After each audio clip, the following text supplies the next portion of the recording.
Hello everyone, welcome to What If Issei was forced to carry the legacy of Lucifer's Bloodline Part 2.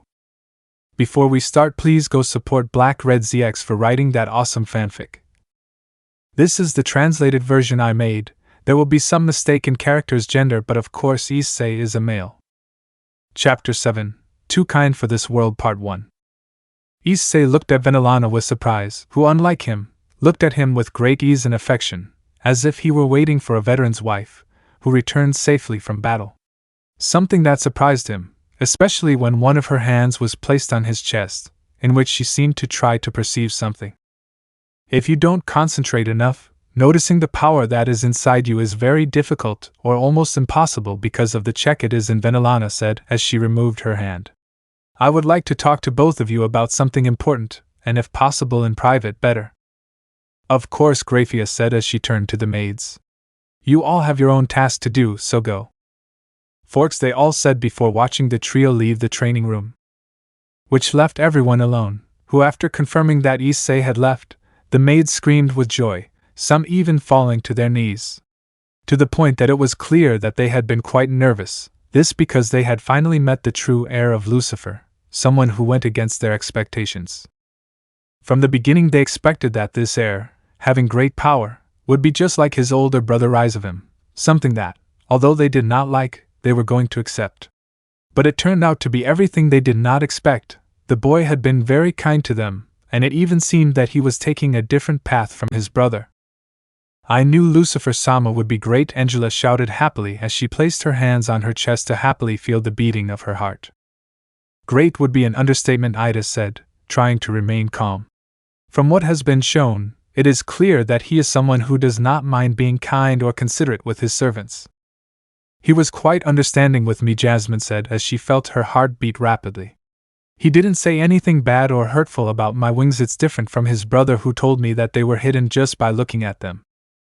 Not to mention that he praised us even if we hadn't done anything important, Gabriella said happily while her two hands were on her chest.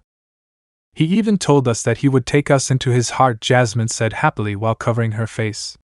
Lucifer-sama is so cool. They said one after another what they thought of Issei, not noticing that Skatnak had entered the place to look for Graia. However, what she found was the maids discussing how great their master was. They've only known him for a few minutes and they're already crazy about him, Skatnak thought as she turned around to go find Graia. Although I don't blame them for feeling that way, the true heir of the entire underworld has returned, so this could be considered normal. He thought as he walked out through the hallway Issei had left through earlier with Graia and Venelana. But while that was happening there, something else was developing in Ko's city that would undoubtedly cause problems for Issei. Ko's city, abandoned church. The abandoned church of Ko was for the moment the base of operations of the fallen angels, who were aware of the movements of Issei, who had completely disappeared from Ko since morning. It seems you are not wrong, Rainier. It is really likely that that boy is there really another son of Lucifer in this world, said the fallen angel Donasik, who was sitting on one of the benches. It's the only explanation there is for the Lucifuge's actions, said the fallen angel Rainier, who looked seriously at her companion. You must have made a mistake, right? Asked another fallen angel named Middlet.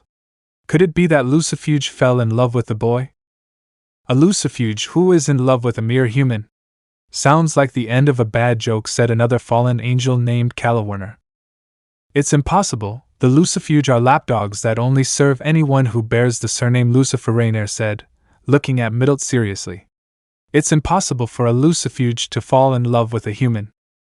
And if we are referring to that, Lucifuge, it is even more impossible for that to happen. However, anyone can change over time, Donasik said with doubt. It's likely, but that doesn't apply to the Graia Lucifuge that the underworld knew. She is the demon most loyal to the Lucifers, and the history she has makes clear her loyalty to them, Rainier said seriously. If we take that into account, then the only reason I would protect that boy is because he, Middlet said with the same expression as everyone else. He's a Lucifer, Rainier said as she stood up. We need to get solid proof that he's a Lucifer. And how will we do that? It's clear that getting closer is impossible with that Lucifuge nearby, Donasik said, to which everyone agreed. As soon as we are within range, there is no doubt that she will kill us, Middlet said with a sigh. Even with each and every one of the soldiers in Ko, we could defeat her. Not to mention that this is drawing the attention of the heiresses.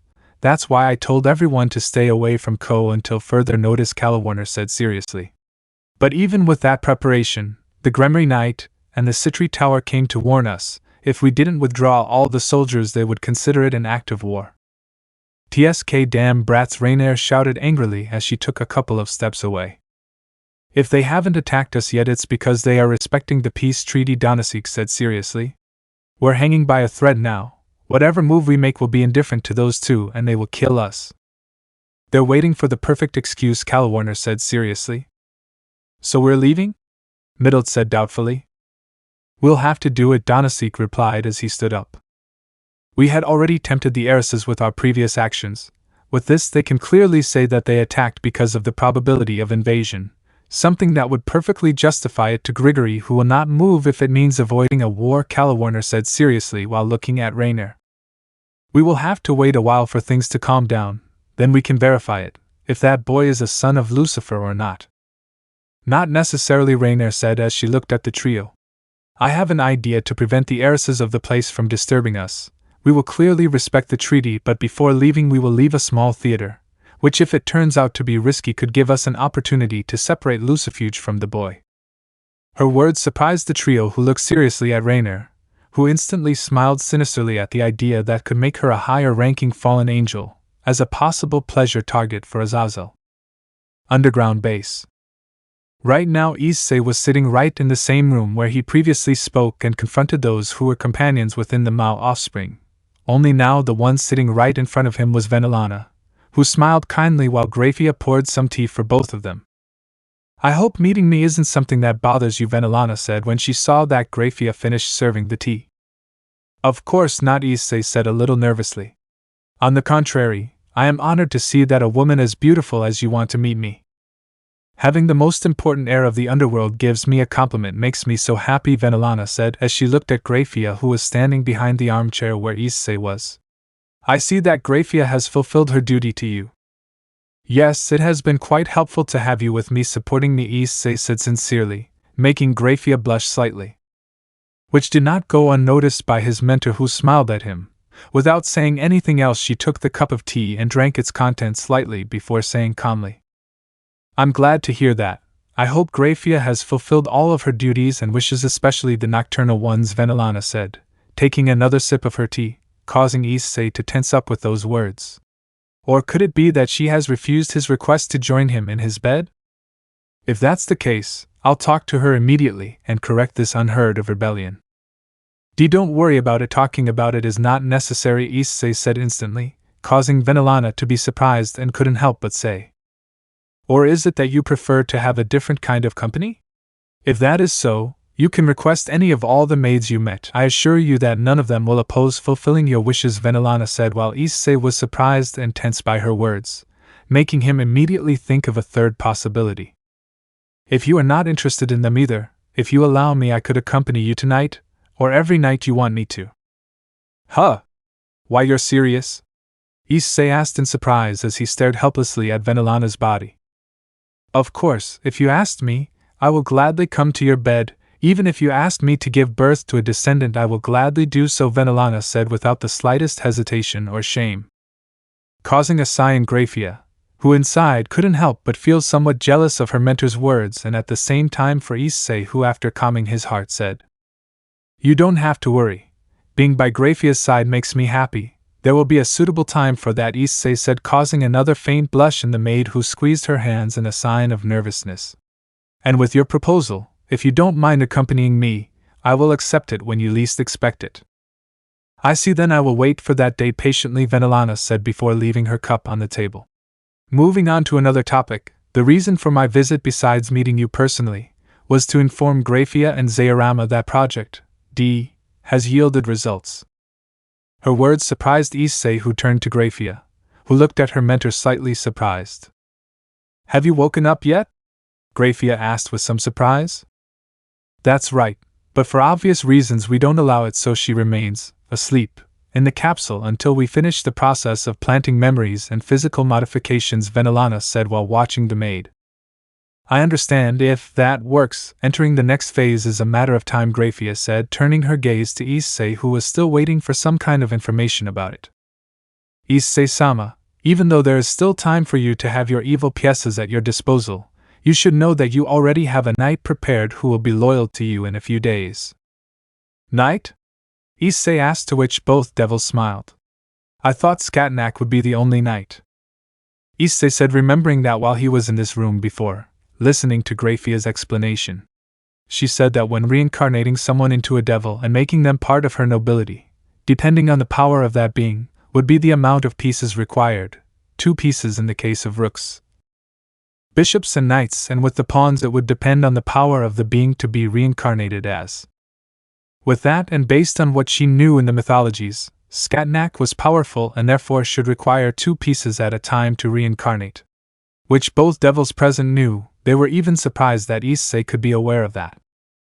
Certainly she might require 2 knight pieces to reincarnate into a demon, Venelana said as her hands returned to holding the teacup calmly. That would be the case with normal evil pieces, however, something normal is not worthy of you. Worthy of me? Issei asked, to which Graia responded. That's right, the evil pieces that you will have in the future will not be manufactured by Ajuka, on the contrary, they will be manufactured and assembled by Zeirama, who this year will manage to finish them, this thanks to the collaboration of the renegade of a nobility belonging to his clan, Graia said. Surprising Issei that a renegade had helped them. Then they would be unique evil pieces in the entire underworld, Issei said, to which Graia agreed. Naturally, so that there is no problem of excessive expenditure of pieces when you want to reincarnate someone, all of your pieces will be mutated. So being able to reincarnate Scatnack or another being of similar or perhaps superior caliber required only 1 piece, thus you to reincarnate more, Venelana said after drinking her tea. Something that surprised Issei, given that he had previously heard that within the underworld the mutated pieces had to be discussed with Ajuka, the negotiation to obtain them. Fully mutated? Wouldn't that be illegal in the? Issei said before he could repeat his words. I seem to notice, Venelana said as she put her cup down on the table. You are by far the owner of the underworld, and having things exclusive to you is a very normal thing to do. I see then, who is the one who will become my second knight? Issei asked while Graia looked at Venelana, who agreed at that kind of doubt. Your second knight, Venelana said as she watched Issei's reaction. It is the maid of Orleans, Jeanne d'Arc. Huh! Issei said as hundreds of doubts filled his mind, so many that he planned to ask each one of them. But before he could do so, without warning the door opened, revealing Scatnack, who, upon taking a step inside, noticed that Venelana was there with Issei and Graia. I hope I didn't interrupt something important, Scatnack said as he entered. Calm down, we were just reporting some matters to Issei-sama, Graia said as she turned to Scatnack. Do you need some advice or something? Not necessarily. I came to tell you that the seal of Zeirama is really complex, so much so that even dedicating 24 hours to it, I would finish half of the seal in 790 years, Scatnack said, surprising Graia as Venelana, while Issei was in shock. I am positive about that, however. With that boy as our goal, we need to finish this sign before the month. Before the month? Venelana said in surprise as she glanced at the brown-haired boy. Why in that time? Because the boy's nature is truly rare and special, so much so that it is undoubtedly ridiculous that someone of his power, talent, understanding, aura, adaptability, evolution, abnormal growth exists, Scatnack said, to what Issei simply did not know how to react, since with that they could describe him as a monster. Now as we speak his power grows and adapts in his body. The calculations of the seal must be precise, not exact, but they must be within the margin. Or else it wouldn't work and the seal would have to be started again, now with other margins and calculations, said the maid, understanding the situation of Scatnack's problem, which she only acknowledged. If you have that kind of problem, why don't you talk about it? I already did. Even with your help we're going to need someone else with equal or superior talent, she said with palpable regret about Scatnack. And unfortunately for me I know the right one, however I doubt she'll lend me her help in this. Even as soon as she sees me she'll try to rip my head off, where if I'm honest I'll try to do the same, but since I don't have Gibald at the moment, I'll undoubtedly be killed by her if I'm careless. So you want me to go with you to negotiate for his help? Graia said, to which Scatnack shrugged slightly. To my regret, you are stronger than me, even if I don't want to admit it. If it weren't for the fact that we were interrupted in our first fight, I would have somehow won, Scatnack said while looking at the maid. But with Gibalg I would have won several hours ago. However, I didn't have it, and since then you didn't neglect your level or condition, but instead strengthened it so much that if we fight again, I will lose without a doubt even if I wield Gibalg. That's true, Graia is stronger than her former self. I even dare to firmly say so, Venelana said while drinking the rest of her tea. The current Graia Lucifuge can stop calling herself a super demon and be called the fifth transcendental. At that the room fell silent. Venelana's words were certainly a shock to everyone. Even Issei, who was just starting, understood the weight in the transcendental title. Even the aforementioned understood that perfectly, calling herself with the title of those three demons, now four with her master, seemed impossible to her. Interesting, the fifth transcendent Graia Lucifuge, Scatnack said somewhat thoughtfully.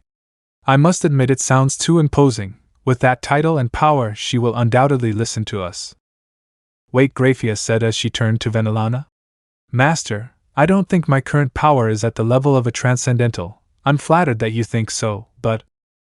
Graia, Venelana said with a calm but serious face, don't forget that I gave birth to a transcendental, who is now occupying Lucifer's place in the underworld.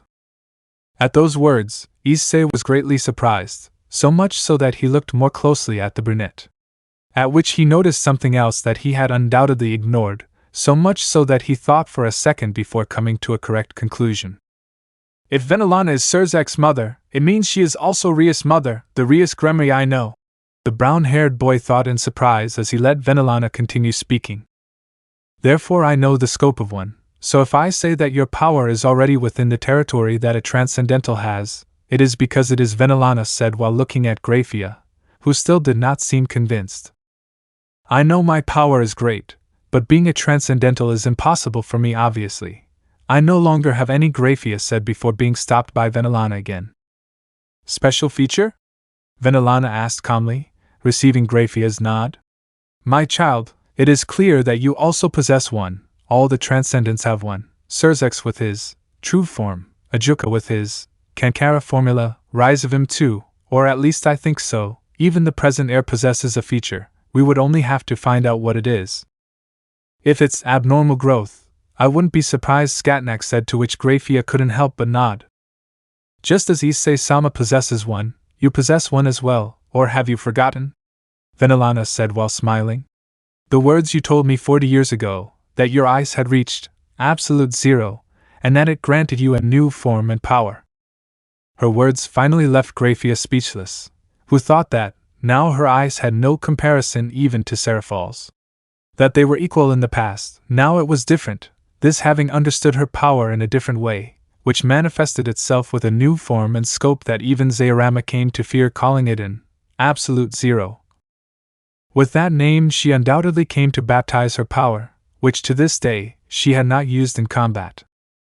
You are a transcendental whether you like it or not, Graia. This is what sets you apart from Anastasia. Even if she increases all her power she could never reach you, even if she tries, Venelana said while focusing on Issei.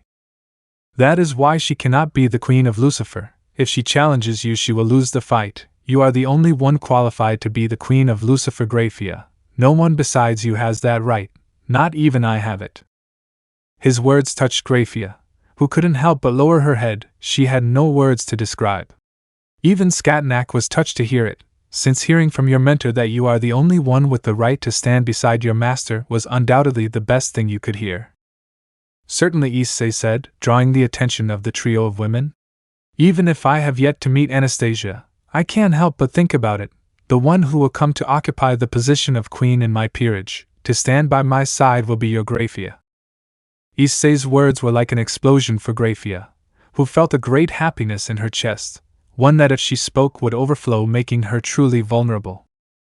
So much so that she could, despite the presence of the duo, cry with happiness, one that she felt she could never repay in her life upon seeing the sincerity with which Issei spoke. That confidence he used in his words could not be faked, therefore those words were his true thoughts. Oh wow, Master Lucifer is dangerous even without using his true power. Without it he could have dealt a critical hit on my student, leaving her completely vulnerable to anything. If they had been alone, he would have undoubtedly ended up with Graia lying down or on all fours on the couch trying to show her affection. Then Alana thought, truly surprised by the event. Zayorama's report said it clearly. Master Lucifer's aura can feel like a great aphrodisiac for women. He could even seduce any demon, including me, although that would clearly give the answer to what I felt. Then Alana thought as she recalled the conversation from a few minutes ago where she offered to accompany her heir to bed, though it only came as a way to tease him, when he refused as well as postponed her offer. She felt disappointed, confusing her, as she felt as if her spiritless body was ready to be used by the son of Lucifer. She even felt her entrance moisten slightly, seeing out until it wet her panties. Her body's reaction was as if it was in favor of the boy touching her. Was it perhaps the work of her demon genes? Reacting in a natural way to the alpha of her species, which had not even fully developed. It was that she certainly believed her master had that effect on the demonesses, even if she was unaware of it. But the question she asked herself was, why did she feel that about her if the heir of Lucifer had not yet awakened his powers? Did his power have nothing to do with it, and was it just Lucifer's presence that caused that? She didn't have any kind of answer at the moment. However, she was sure of one thing: the day that boy invited her to his bed, life as she knew it was going to change. Why are you still single? Skatnak asked doubtfully, bringing Venelana's mind back to reality. With your words, I'm surprised you haven't found a girlfriend. How do you know I didn't have a girlfriend? Issei said with doubt, since he didn't remember when he mentioned that. Zayorama, Skatnak replied, to which Issei cursed under his breath. Anyway, despite the fun from the topic, I still need you to accompany me, Graia. With his words, Graia recomposed her posture, as she quickly relaxed her face, returning to her usual calmness. Okay, since it's something urgent, we can't waste time, Graia said without losing her seriousness again. Who should we go look for? To the wise queen of Assyria, Skatnak said calmly, leaving Graia and Venelana surprised. Who? Issei confused said. As he looked at the duo who hadn't expected to hear that name, leaving him twice as confused. Truly demonstrating his lack of knowledge for these things, something that was starting to be really annoying for him. Location: Ko City Place, Ko Academy Library. Classes at Ko Academy without the presence of the third member of the perverted trio was certainly strange. More for the members of the Kendo Club than in the absence of the brown-haired leader, they had finally managed to catch up with the duo that had been escaping every time. Now, without the brown-haired man entertaining them, they caught up with them. It seems he didn't come today, said to a young woman standing by the window calmly watching as the Kendo Club was beating up the duo that had been spying on them. They were only covering their faces as the Bakken hit their bodies more than once. It's not surprising, he received not only one of the biggest news of his entire life, said Rias, who was standing next to the window leaning. He also went from being a simple boy to being the only one who can inherit all the assets of his true family. True, but the question here is, what did he become the heir of? Said the other girl, who adjusted her glasses to look at Rias seriously. From your words it can be assumed that he inherited things that will surely change his life. As Sona already told you, I don't know what he inherited, he never mentioned it to me in our conversation, Rias said upon seeing her friend again. He only told me what you already know. Even though you think I'm hiding information from you, I'm not. Everything you know is exactly the same as what I know. His words made Sona Shirtorai, the current Kaicho of the student council, remain silent, since like Rias, she was also a devil, only she changed her surname Citri to Shirtorai, unlike Rias, who had no problem using her real surname. I'll trust that for now, Sona said as she noticed how the club was finally leaving the duo quite battered in that place. Even so, I also took an interest in him, so since you already made the first step, it's only fair that I do it. I knew you would say that, Rias said at Sona's weak smile. I talked to him, at least for 40 minutes. Then I'll have a 1-hour head start, Sona said, causing Rias to sigh. It's the rules. I know, but I'm sure you won't be able to convince him, Rias said, causing Sona to smile. I can be quite persuasive, Sona said as she glanced sideways at her present queen. Shinra Tsubaki, who acknowledged at her king's gaze, noticed something that the second queen presented before smiling, giving a look to her king, Rias, who returned the look to her queen Akeno Himejima. The four girls were considered the most popular quartet within the entire academy thanks to the students, who were not aware that in reality the four of them are demons, who were simply guided by their most selfish desires, as any other demon existing outside as well as within the entire underworld would do. Certainly, but I remind you that he asked to speak to me again, so I wouldn't worry, Rias said mockingly, causing another light laugh from Sona upon hearing it. Convincing a boy like Heredero Issei is not a challenge for me, Rias. He may have asked to see you again, but keep in mind how easy it is to change the thoughts of a human, especially with the thoughts of Heredero, who we know clearly is, Sona said confidently while Rias smiled as she looked at her friend. Naturally, however, I think you lack the thoughts that Issei usually has. No matter what you say, I have a great advantage with me, which will surely give me victory in this, Rias said as she moved her arms under her breasts, where she limited herself to moving them slightly, causing a vein of anger to appear on Sona's forehead, who had quickly noticed the meaning of her words as both queens had. Where Akeno, imitating her king, did the same, something that increased Sona's anger, where Tsubaki, her queen, moved slightly trying to escape from the range of her king's sight, who noticed that, since her queen had that advantage that Rias had mentioned. That advantage won't do you any good in the end, Sona said as she forced her smile as best she could. After that, it seems the warning we gave them worked. They abandoned everything and disappeared. His words erased the smile of the redhead, who had a serious face, this because his visitors, against what they believed, decided to leave. Just like that? I thought they would refuse to leave at least for a while longer, Rias said as she pondered for a couple of seconds. They must be planning a move, otherwise they wouldn't have easily given up on their plans and goals, Sona said seriously as she adjusted her glasses for a moment. We'll have to be careful. I've already given instructions to my nobility. Any movement, no matter how insignificant, must be reported quickly. I told you the same thing. Any sign of them you must report it, Rias said with the same seriousness. For the moment we will have to be alert. Something tells me they will return, but not necessarily in peace. I have a feeling the same way I've been feeling it for a few days now, that something big is about to happen, Sona said while Rias just nodded slightly. For better or worse, something is coming, whatever it is. My instinct tells me the same thing, something big is coming, Rias said as she looked out the window, watching as the clouds gradually gathered, slowly blocking out the sun's rays, telling everyone that there would soon be rain over the city, something that gave Rias and Sona the impression that something was coming. Secret place, underground base, Venelana's private laboratory.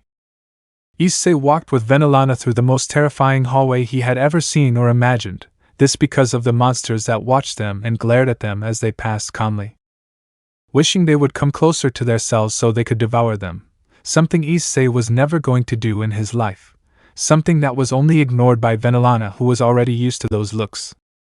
When you told me you would show me your laboratory, I didn't expect it to be a prison for monsters, a bit terrifying, Issei said when he saw the beasts-like monsters in the cages. I apologize for that, but all of these monsters are test subjects for different objectives. Some of them are either successes or failures, Venelana said to the brown-haired boy calmly, who sighed a little at that, this as he always forgot that he was now dealing with demons, not humans, who would see this as an atrocious and inhuman act, which became worse if one considered the possibility that some of the majority of the monsters had at some point been a human. The scene itself was certainly not what you could call encouraging, so much so that he felt uncomfortable in that place, and seeing empty cages stained with something similar to blood did not help him. Not to mention that the gaze of all the monsters made him nervous, something that he had noticed did not affect Venelana at all, who walked in front of him leading the way. So to distract himself from the macabre spectacle around him, he focused his entire view on the bales, but something quite mesmerizing, since in addition to its spectacular shape, thanks to the somewhat tight dress she had, where you could see the shape of the underwear that the bale was wearing at that moment, giving her an even more lascivious appearance for Issei, who, avoiding what was around him, focused on the only good thing about the place. Something that did not go unnoticed by the bale, who felt Issei's gaze on her but causing her to laugh slightly, which led her at the same time to move her but in a more sensual way, to which Issei could only observe as carefully as possible. This was because of the sensuality that Venelana possessed.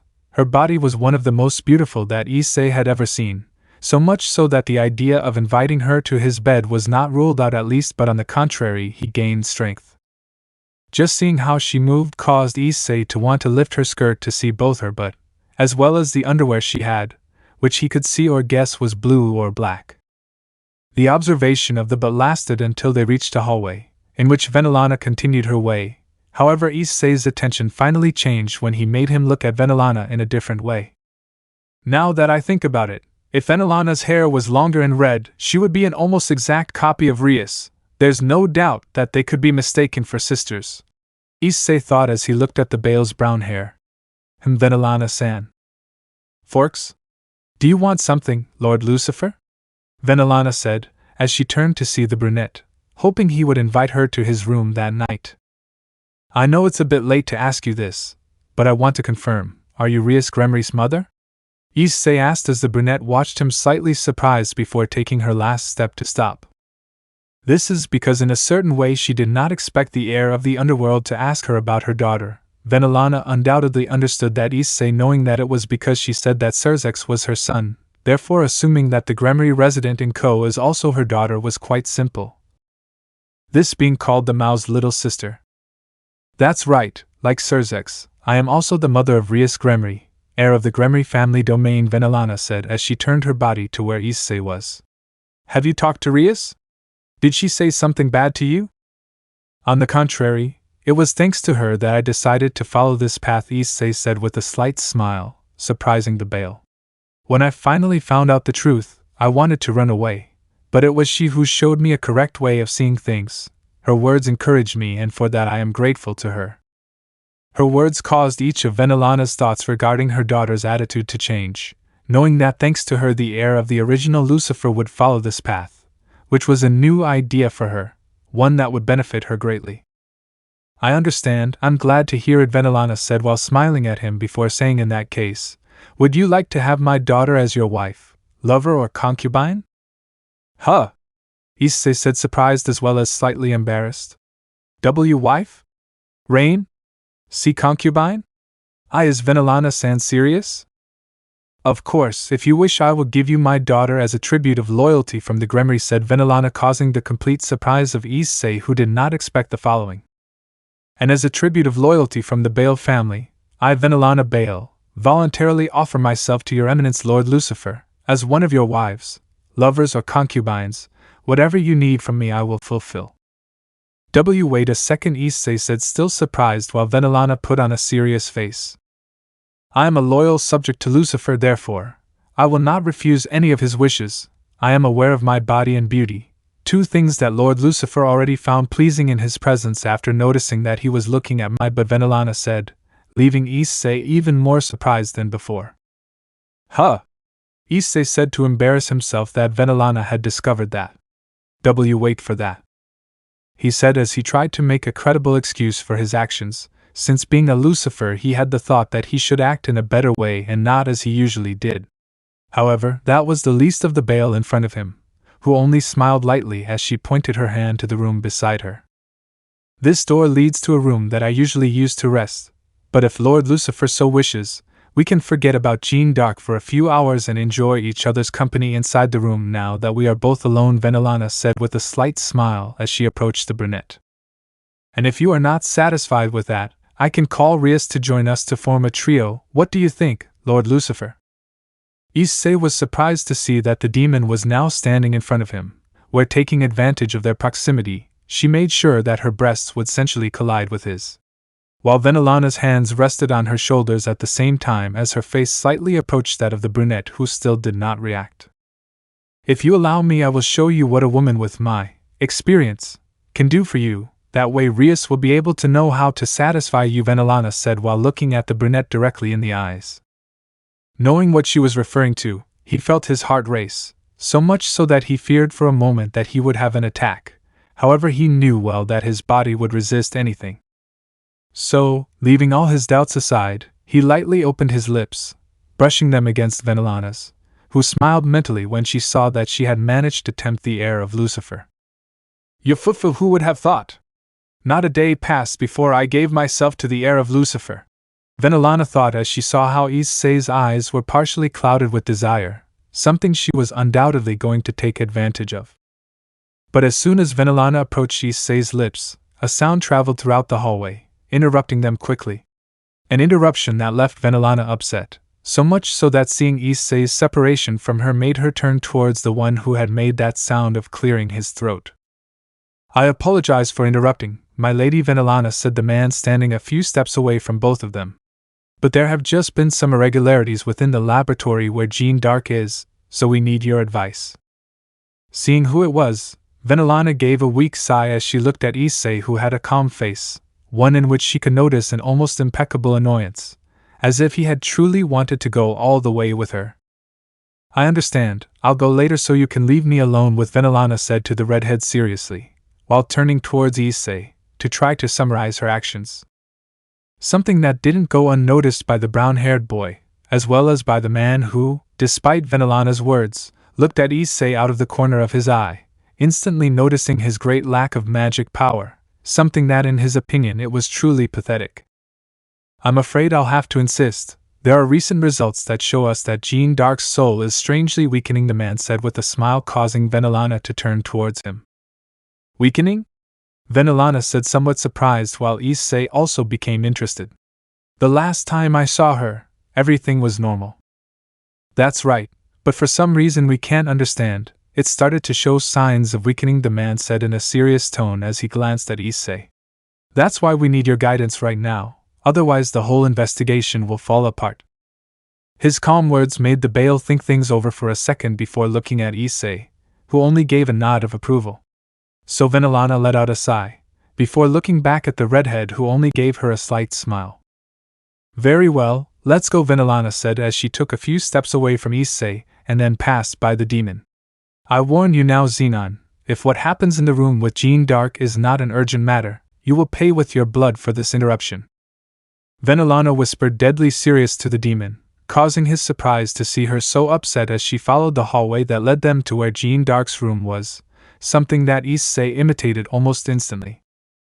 "Damn, why is it that every time I'm about to do something perverted with a girl they interrupt us? Do I have a curse?" Issei thought, annoyed by the interruption as he passed right next to the redhead, who, seeing that he was alone with Issei, took a step to block his path, something that surprised the brown-haired boy when he saw that the man was looking at him seriously. "I'll only ask you once, so you better answer me. Who the hell are you? And why are you with Lady Venelana?" Xenon asked Issei, who was simply surprised, since just by hearing the tone of his voice he could understand that this guy was really upset, probably because of his previous closeness with Venelana, who had disappeared from the hallway, leaving the duo of men alone, so the brown-haired boy only let out a sigh at this man who looked at him seriously. "That doesn't concern you at all, so leave me alone," Issei said as he took a couple of steps to leave. However, before he could take another step, Xenon stopped him again by placing his hand on his shoulder, which sparked a strange feeling with Issei, who abruptly pushed his hand away while facing him. "I don't have to give you answers about what I do or don't do with Venelana. What happens between us is none of your business at all, so I'm warning you right now, stay out of my affairs with Venelana," Issei said to the demon seriously, while feeling a great surprise at his response and attitude without showing a single change on his serious face. "What did you say?" Xenon said as he looked at Issei seriously. "Damn insolent, don't you even know who I am?" "I'm not interested," Issei said as he took a step to leave. "Let me give you some advice, don't meddle in other people's business or you'll get into trouble." "Trouble? Don't make me laugh," Xenon said while laughing lightly at seeing Issei. "You are nobody, brat, your threats are empty, you don't even possess the slightest power to back up your words."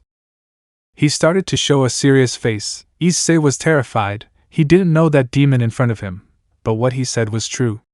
He didn't have the power to back up his words. At least for now, it was still too early to threaten someone. He couldn't use his powers and he couldn't say that he was Lucifer's son. Otherwise it could cause several or countless problems. So seeing how that demon was looking at him, he knew that he might have made a mistake in facing this demon that he didn't know in the slightest. "I may have been wrong this time. I don't have Graia by my side to defend me and Venelana just left. If I'm not careful, this guy could kill me," Issei thought seriously as he faced Xenon. If I want, I can kill you right here and no one would worry about you. Venelana wouldn't care if you died. Just saying that you were planning to kill her or that you were a spy would make her thank me for my service and loyalty, Xenon said to Issei, who for a moment couldn't help but let out a light laugh. Really, you have no idea who you're threatening, Issei said as he decided to continue as far as his actions allowed him. Anything you say to Venelana won't help you, you're worthless to her. You're a damn arrogant, Xenon said with great seriousness, before pointing his hand at Issei's face. Let me give you the reality check you need, Brad, only then will you understand how stupid it was to challenge me. At his words, a golden aura slowly gathered around his fingers, preparing for an attack that Issei didn't know if it would kill him or seriously insult him. Never forget that it was your arrogance that led you to this result, Xenon said when he saw Issei's serious look. He questioned whether he should reveal his true identity to her, and acted as an heir would. However, all of Xenon's words were true. Without his powers awakened or Graia by his side, he could not back up any of his words. My arrogance? Issei said as he mentally prepared himself to be able to use his last card. Your actions. That's enough, Xenon, a voice suddenly said, stopping Issei's actions as well as Xenon's. I remind you, it is Venelana's guest that you are about to attack. At those words, they both turned to the same hallway, seeing a woman walking towards them. Even though she seemed calm, Issei instantly noticed how strong she was just by watching her walk. Do not forget that everyone who comes to this laboratory has the trust of the king I serve, the woman said with a seriousness that was palpable to both men present. Although I cannot say that last thing for sure about you, Xenon, since you are only here for your skills, which can easily be replaced by other demons who are more reliable. Her words were serious as she stopped right in front of both men, who looked at her in different ways. Issei looked at her with surprise as well as relief at having stopped the man he now knew was called Xenon, who unlike Issei looked seriously at the woman who had just arrived. Althea, Xenon said seriously before dispersing the magic between his fingers, as well as moving away slightly from Issei who just watched. You shouldn't meddle in my affairs, even if this is a guest. I have the suspicion that he hides. Whether he hides something or not, it is a matter that only concerns Venelana. If he is here and without supervision, it is because she trusts him, Althea said while Issei looked at Xenon's reaction. Noting that Althea had a higher hierarchical rank in this place than Xenon, a demon who seemed to not be worth much to Venelana. HMP, I'm just worried that this is a mistake, Xenon said as he let Issei continue on his way, moving away from him. Mistake or not, it's something that only concerns Venelana. You have no say in this. Don't forget that, Althea said as she noticed how he was passing by her side. Being Venelana's brother-in-law doesn't put you anywhere near her level, much less mine. Don't ever forget that, Xenon. Brother-in-law? So that guy is Rias and Surzek's uncle. If that's so, why is he here? Issei thought as he watched Xenon leave down the hallway. It was easy to see that he was upset by Althea's words, who only limited herself to ignoring Xenon's departure, as well as his annoyance towards her. You're Heredero, right? Althea asked the brunette who came out of her thoughts. Yes, Heredero, Issei. To be clear, Issei said with some surprise at being called by his last name, and not as a Lucifer. It seems that not even she was informed of my existence, even if she is probably a member of Venelana's nobility. The brunette thought as he observed Althea's appearance, further confirming the woman's beauty. Even if she had a serious expression, her beauty remained intact and even seemed to look better. I understand, then, Heredero, Issei. Venelana asked me to escort you to the sector where she is, Althea said calmly while Issei agreed. I guess she was puzzled when she noticed that I didn't follow her, Issei said while the silver-haired girl just agreed. When I noticed that you weren't there, he sent me to look for you, so please come with me, Althea said while her hands indicated to Issei where he should go. So without further ado, Issei followed Althea into the slightly darkened hallway, not noticing the two presences that had been watching him this entire time. Analyzing him in every possible aspect, looking for clues of what made him special enough to send Althea to find him. If Graia is the strongest queen, Althea would undoubtedly be the second strongest queen in the underworld in the eyes of many. What do you think, master? Said the woman next to the one who seemed to be just a child. The same one who only limited himself to watching Issei's back until he disappeared into the darkness of the hallway, where he only turned around to leave. "You're not worth my time," said the boy as he began to leave. "Are you sure?" "That boy could be hiding all his abilities," the woman said, causing the boy to pause for a few moments. "Meeting him in person would definitely give you a better perspective on what he is capable of." His words had been calm as well as respectful to the boy, who only stood in his place for a few more seconds before responding seriously to the demon who was waiting behind him for his answer. "Meet him? Don't talk nonsense. As far as I'm concerned, that boy isn't even worth my attention," the boy said as he turned his gaze slightly towards the demon.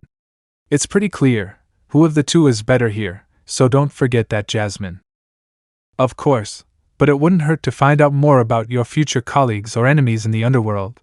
Don't forget what your goal is," Jasmine said seriously, as she stopped leaning on the wall. "Never. I will achieve my goal no matter the price," said the boy, who turned to Jasmine, who was standing right next to him. "I will sacrifice whatever is necessary to achieve it. As one of the true descendants of the original Mao, my destiny is linked to rule the underworld. Not for nothing am I a direct descendant of Beelzebub." With those words he continued on his way, accompanied by Jasmine, who only sighed mentally as she calmly followed her master. Meanwhile, Issei looked slightly surprised at the huge metal door in front of him, in which Althea inserted a code that only took a few moments to open the door before them, causing the great sound of metal moving slowly. However, that was the least of it for Issei, who as soon as the door opened, found himself in a large laboratory, where there were several people wearing white coats, moving from one place to another quickly. There were several computers and control panels, as well as huge containers filled with a green-colored liquid, which was connected like everything else to the huge central capsule. All the scientists present there just limited themselves to ignoring Issei's arrival, as they simply greeted Althea, who was standing next to him. He only observed the surroundings before seeing Venelana near the central container talking to Xenon, something that was soon noticed by Issei as well, who became serious as he advanced towards the brunette, just like Althea, who quickly noticed the change about Venelana, one that disappeared when he noticed them approaching their position, which was noticed by Xenon, who only gave a bow while saying a couple more words before leaving Venelana alone just as Issei arrived at where both had been. "I apologize, I was so lost in my thoughts that I simply didn't notice that you weren't following me to the laboratory," Venelana said while Issei smiled lightly. "Don't worry, it happens often," Issei said, to which Venelana smiled slightly. "Although I would like to know, why didn't you follow me? I had already told you that the laboratory was too large, and you could easily get lost in it if you don't know the place," Venelana said, to which Issei only glanced slightly towards where Xenon was. "Don't worry. Something meaningless. For the moment it will be better to concentrate on Jeanne d'Arc," Issei said with a slight smile, causing Venelana to turn her gaze towards the demon who was moving away. So she quickly turned to the devil beside Issei, Althea, who upon seeing and feeling Venelana's gaze, could only nod slightly, confirming her possible suspicions about why Issei had not followed her previously in the hallway. Thus intuiting that Xenon had been the one to blame for Issei not following him at that moment. So he hardened his gaze at the demon, who finally left the laboratory before concentrating on Issei, who was looking at the huge container in the middle of the laboratory. "So Jeanne d'Arc is inside this capsule," Issei said as he looked at the huge capsule with great interest. "Same, where a human figure could be lightly distinguished inside, one that possessed every feminine attribute that characterized them for the most part. But thanks to the liquid and its thickness, it was difficult to see her body, which Issei assumed was naked, something he was not wrong about while Venelana stood next to him once he exchanged a few words with Althea. "That's right, it's been in that capsule for at least 600 years," Venelana said before turning to a scientist who handed out some documents on a board. "That much? I thought she had entered that capsule recently," Issei said, surprised. "About 100 or 200 years to be exact." If that were the case, his appearance would not be like this, but rather a more emaciated and sad one, Venelana said, capturing Issei's attention at those words. "For what reason? Healing someone who is consumed by flames is difficult with this technology?" Issei asked, a little confused while Althea slowly approached. "If she had been burned with normal flames, it wouldn't have taken more than 2 or 3 years to heal her wounds," Althea said as she stood next to Issei, who was watching her. "Now that would have been normal flames." So if it took them all this time to heal their wounds, it means that Jeanne d'Arc was not burned with normal flames, Issei said, to which the demon duo agreed while Venelana stopped reading the document table and said seriously. Jeanne d'Arc was not burned with a normal flame, on the contrary, a more powerful one was used, Venelana said in a totally serious tone. The flames of one of the 13 Longuines were used in the bonfire, the same Longuines that she was the bearer of for all her years of life. Incinerate anthem. At the mention of a Longuines, the brown-haired boy couldn't help but be surprised, so much so that he looked at his left hand unconsciously, thus capturing some of Althea's interest when she noticed his action. Incinerate anthem, Issei said, to which Althea responded. Incinerate anthem, a Longuines that is considered part of the 3 holy relics, with true Longinus the holy spear, Sephiroth Graal the holy grail, Althea said while looking at the huge capsule. It is the holy cross, on which Christ was crucified. Incinerate anthem has the ability to control the holy fire purple, which is really deadly against creatures of darkness. Touching them would be almost instant death for high-class demons and even non-demons, Venelana said as she watched Issei approach the capsule in the center with a somewhat sad face. She is the only one among the 13 Longuines of the independent type and the rest that can change from one user to another even if that one has not died, Althea said with a serious look. She was able to do it after having burned Jeanne d'Arc. Once she finished doing it, she left her body to enter another one. That was the first time that it was seen that a Longuines could move in that way. Her words only made Issei feel bad for the cruel fate of the Maid of Orleans, Jeanne d'Arc. She had given her all in the 100-Year War to obtain victory, but what she received in the end was her execution and destruction at the hands of her Longuines. What a cruel fate, Issei said as he touched the glass of the large capsule containing Jeanne d'Arc. But as he did so, a current ran through his body at great speed, giving the brunette a strange sensation that intensified an instant later, resulting in an enormous pain in his head that spread throughout his body, one that made him fall to his knees before the surprised and incredulous gaze of the 2 demons present. Before they could get closer, they unconsciously took a step back when they tried to get closer, noticing how Jeanne d'Arc's body seemed to react to that, while Issei looked at the ground in surprise, unable to believe what had just happened when he touched the capsule. What the hell was that? Issei thought as he had his hand on the capsule. Was it real? Did I really see it? Did I see parts of the life of Jeanne d'Arc? Issei thought in fear as he finally moved, raising his gaze to that capsule where his hand was still, which he was about to move away from there. But the moment he thought about doing so, all the sensations he had felt for a few moments returned, showing several images that he did not know in his mind at great speed. Same images in which he could perfectly see a young girl talking to other people, as well as eating, growing, sleeping, dreaming, fighting at a speed that was difficult for Issei to follow. More so when they were constantly repeated in his mind, without stopping at all until he gritted his teeth, trying to gather enough strength. Enough, Issei mentally screamed as he closed his eyes for a second or two to calm down. He noticed something, and that was that his surroundings felt different than he remembered. So gradually opening his eyes, he saw the change for himself. The ground had changed from concrete to dirt that was wet, as if it had been raining. And as he looked around he noticed the same change. There was no longer a single computer, panel or capsule to be seen. Instead he could only see thousands and thousands of green fields. Just as the ground was wet, the trees, bushes and even the nearby houses were wet, along with the cloudy sky that gave the impression of another rainy season. Where? Issei said, surprised by the sudden change of location. One that he didn't know at all. However, he could feel familiarity with everything that was there for some reason that he didn't know. But he was just about to take a step to explore the place when he stopped. This because he had felt that he was no longer alone in that place, something that was confirmed when he heard a pair of footsteps coming from behind him.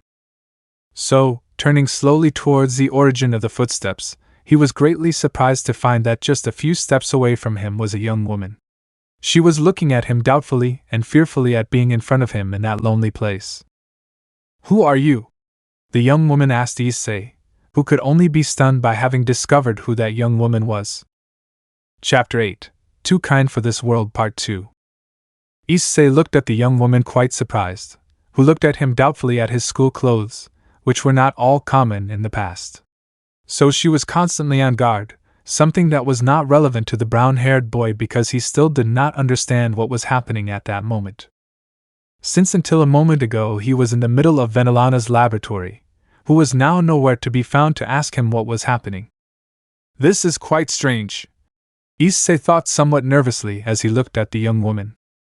The one he had already identified as his future knight according to Venelana, Jeanne d'Arc, was in front of him, observing and analyzing him with doubt. Something that only made him more nervous. He even feared for a moment that something had happened in the laboratory resulting in this situation that, although he doubted, could not be completely ruled out. Jeanne d'Arc, Issei said, surprising the young woman who continued to observe him in silence. It's a pleasure to meet you. It was the only thing that had occurred to him at that moment, to greet her as if he knew who she was perfectly. He had to be cautious not knowing what was going on, and giving a cordial greeting in peace was in itself the best option currently. Do you know who I am? Jeanne asked the brown-haired boy somewhat doubtfully. No, I only know who you were in the past, and what you represent in the present, Issei said, trying to be as careful as possible. Who was I in the past?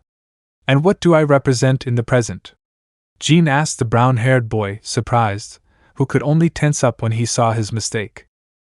Damn, I forgot that Jeanne is theoretically alive, although if I remember correctly, that guy said that her soul had been weakening. Issei thought seriously as he thought about what to do now. That's right, Jeanne, your exploits are well known in the present, which would be a very distant future for you. He still didn't know what to do, so it was best to follow the thread of the conversation. Until he knew what had happened, it was best to stay out of it and go with the flow. You talk really weird, do you know? Jeanne said while laughing lightly, something that confused Issei. It took you a long time, do you know? I thought you would never come for me and that you would leave me in this place. What is he talking about? It's the first time we've seen each other, but he talks to me as if we... Issei thought before stopping when he noticed something he had ignored. And that was that for Jeanne he did not have the appearance of a young man like her, but rather it was the opposite. For him he had a normal appearance, but that did not apply to Jeanne as well, since instead of seeing his normal appearance, she saw a black shadow that could not be identified much with a human. And he only knew that when he saw his reflection in the window of the nearby house, one that could be attributed to a fairly great antiquity. Seeing how old it was, or the structural parts that were now missing, since parts of its walls and roof were missing, even the door was fallen to one side. I understand for Jeanne I am not an ordinary young man, on the contrary she must believe that I am death. Issei thought before the strangest situation of his life. However, his current appearance was the least of his concerns now, as when he looked closely at his surroundings he noticed in the distance how everything seemed to be gradually disintegrating. Well? Where are you taking me? Will I go to heaven or hell? Jeanne asked calmly while looking at the ground. Something that surprised Issei, who was going to tell her that she was wrong, but the moment he thought of saying it, he noticed a deep sadness in Jeanne. A sadness that made him rethink his words for others, thus giving way to something he never thought of asking her. Which one do you think you deserve? Issei asked when he saw Jeanne's slightly downcast face. Who upon hearing her question was surprised without being able to hide it, a quite normal reaction if she were asked that. However, Jeanne's surprise quickly came to an end as she gave Issei an answer. Which one do I think I deserve? You already know that, don't you? Jeanne replied, smiling. It's clear that I deserve to go to hell. At that confession Issei was surprised. Even thanks to his current form, Jeanne couldn't see his surprise, one who didn't expect that answer in the least. After all, I failed to complete the last task that was given to me in one of my visions, Jeanne said as her gaze returned to Issei. That is why I must go to hell. Her answer surprised Issei, who, if he remembered what he knew about everything in Jeanne d'Arc's life, could say that nothing was ever mentioned that referred to what Jeanne had just said about a last vision. One last task, Issei said with a curious tone as he watched how every area within a few kilometers of him continued to slowly disintegrate. I would like to hear more about it.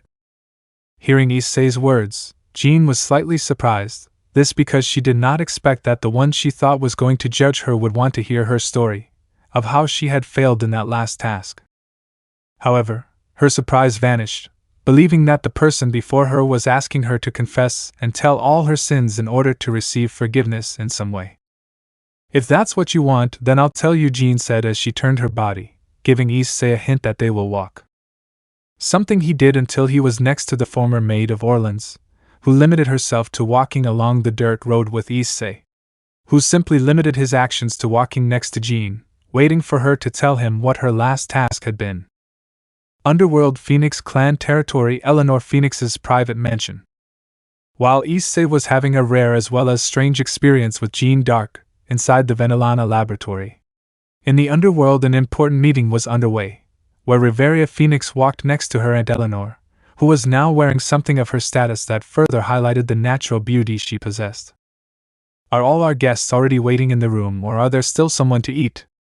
Eleanor asked one of the servants. Most of them are here now. The first to arrive was Lady Kaisis. She asked me for a room to change while the other guests arrived. Now the only one missing is the heir to the house, he said before stopping. If it's him, then we can start while he's waiting. What do you think, Aunt Eleanor? It would be disrespectful to make everyone wait for him to arrive, Rivaria said at her side, causing both of them to stop walking.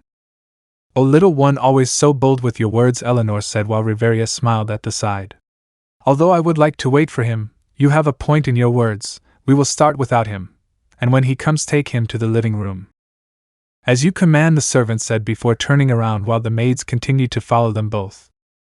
Up to a door where Eleanor knocked a couple of times before it opened, revealing a rather luxurious room where a demon was sitting calmly on the bed. Kaisis, my friend, I'm glad you took the time to come, Eleanor said happily while looking at the woman with a smile. Of course I would come. You are one of my closest friends, Kaisis said while smiling kindly at her before hugging her when Eleanor approached her. Oh, so she's Kaisis Gremory, the mother of Xiaticus Gremory and the grandmother of Sirzex and Rias Gremory. Rivaria thought a little surprised when she saw the demon who turned towards her once she finished her arm with Eleanor. You must be Rivaria, Kaisis said with a soft smile as she watched her slowly undress in bed. Eleanor has told me a lot about you. Without a doubt, Rivaria's first impression of her had been different, as she had actually expected a demon with a strict and serious air. But against her perspective, Kaisis turned out to be just like her Aunt Eleanor, with a gentle but firm character when it was necessary to have it. Likewise, Lady Kaisis, I was somewhat anxious to meet you, Rivaria said by way of greeting while Kaisis was putting on a more elegant dress.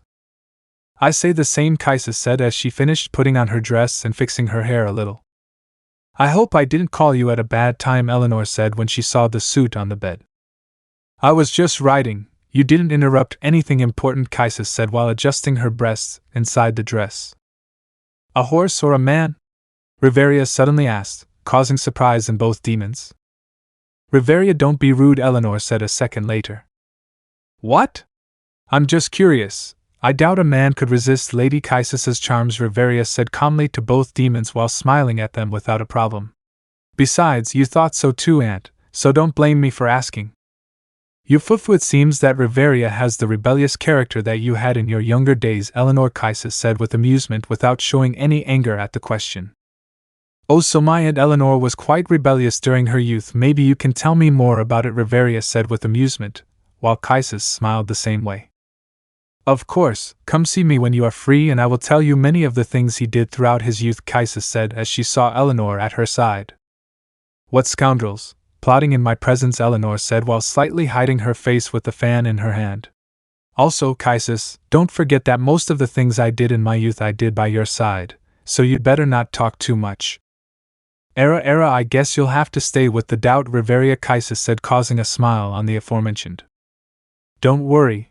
I was sure my Aunt Eleanor wasn't going to let you say what you did, Rivaria said as she looked at Kaisis, who had finished getting dressed. You sure know her well, young lady, Kaisis said as she took a light scarf that covered part of her back and was held by her arms. Stop wasting time. It's time for the meeting, Eleanor said before walking to the door where the two demons watched her. She's still the same. She can't stand being made fun of, Fufu, Kaisis said a second after taking a step that brought her closer to Rivaria. And answering your question, I was riding a horse. Currently there is no man who has even a bit of my attention. But if I wanted to, I could get it for you, right? Rivaria said as she watched Kaisis Gremory's back turn slightly. Of course, you already said it. Within the underworld there is no man who can resist my charm. Only some are able to resist it, Kaisa said, to which Rivaria smiled as she watched her leave the room. Interesting, I guess seducing Lucifer's heir will be easy for her, Rivaria said before following them to the Great Hall.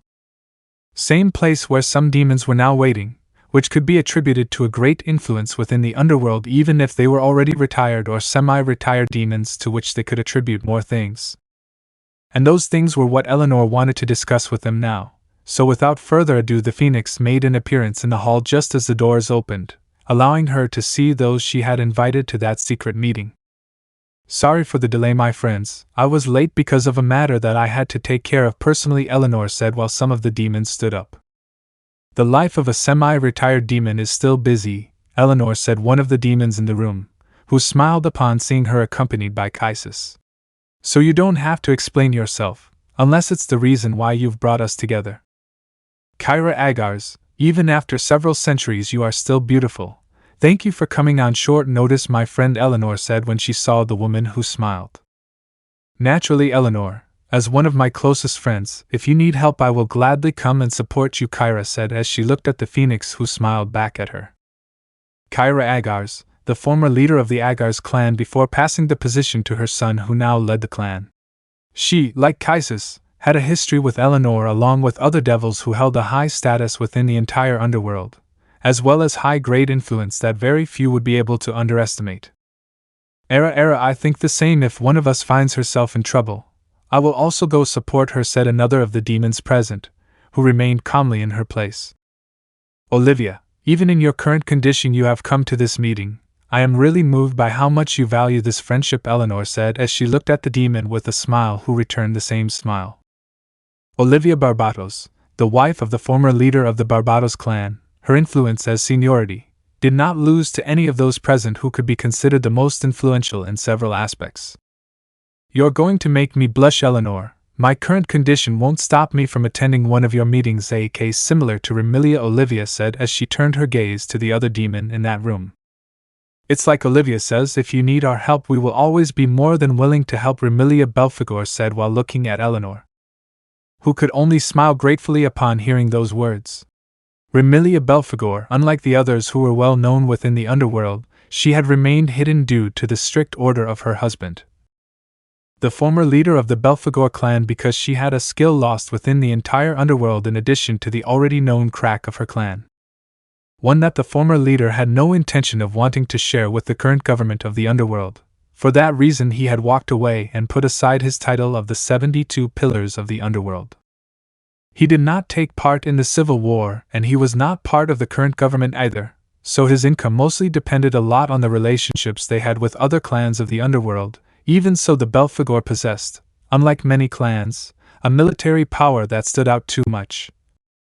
So much so that they could fight against the Baal with a wide margin of advantage. Even so, the idea of doing so never presented itself, and would never, because doing so would put the underworld against them. I really appreciate it, Eleanor said sincerely as she turned to the other demon present. I thought you wouldn't come, to be honest, since you never answered my letter. HMP, you know better than anyone that I'm a man of few words, Eleanor said the demon, smiling mockingly, something that didn't bother Eleanor, who fearlessly looked at her in the same challenging way. Besides, why would I ignore your invitation, Eleanor? Your meetings are always so fun. Even if she had a superior attitude, no one present was offended or upset despite seeming somewhat rude, this knowing the personality of the demon who smiled with a certain sarcasm when seeing them all. However, she respected them and everyone present knew that no one was unaware of the character of Senna Citri, the grandmother of Sarah Fall and Sona Citri, who both sisters without a doubt feared to face, even if Sarah Fall was superior in power, which many in the underworld believed that it was thanks to Sana that Sarah Fall Citri was now the Mao Leviathan so powerful. Sana Citri was a woman considered one of the few demons who could say to be members of the Mao category. Every demon who met her could say without fear that her power was enormous, one that surpassed the pinnacle of the supreme class's power, and it was for this reason that many demons admired the subject who had managed to court her for at least 60 years in order to become pregnant with her child, who now held the leadership of the Citri clan. No one knew who the father was, and they also did not know if he was alive or had been cruelly frozen, or even drowned after having completed his duty of helping her become pregnant. Ofufu, in that case you are going to have a lot of fun at this meeting, Rivaria said as she walked until she was in front of Sana Citri. I have wanted to meet you for a long time, Lady Sana. Every member of the Phoenix clan knows who you are. Oh, so you still remember me? I think it's because of that time when I almost killed Rikas, Sana said, to which Eleanor smiled slightly. They say he still dreams about it at night, Eleanor said with amusement, as she remembered the day her brother tried to court Sana. But well, that doesn't matter now, there's something we all need to discuss here. With those words, those present gave a slight nod before returning to their designated seats. This meeting was not new to any of them, so without a word they were all sitting in the places that made them comfortable. There is still one more guest to arrive, but due to how busy they are and the effort they made to come in such a short time, I will be as brief as possible, Eleanor said while one of the servants began to fill the races on the coffee table. Something that only took a few seconds, during which no one said anything, waiting for the servant to leave the room. Something that he did quickly, taking the other servants who were inside, leaving the group alone at last. Well? What's it about? Kyra asked as she sipped some tea from the table. You never invite us like that. In the meetings we've had before you give us a month's notice. That's true, why was it different this time? Remilia asked with a little curiosity. I recently received information that is truly valuable to the current underworld. Something that could mean a great change above all, Eleanor said when she saw Rivaria, who smiled. A big change? Olivia asked Eleanor. Do you mean the support that those of us present were going to give him? HMP, that support will definitely change now, Rivaria said, capturing all the attention of the female group. And why?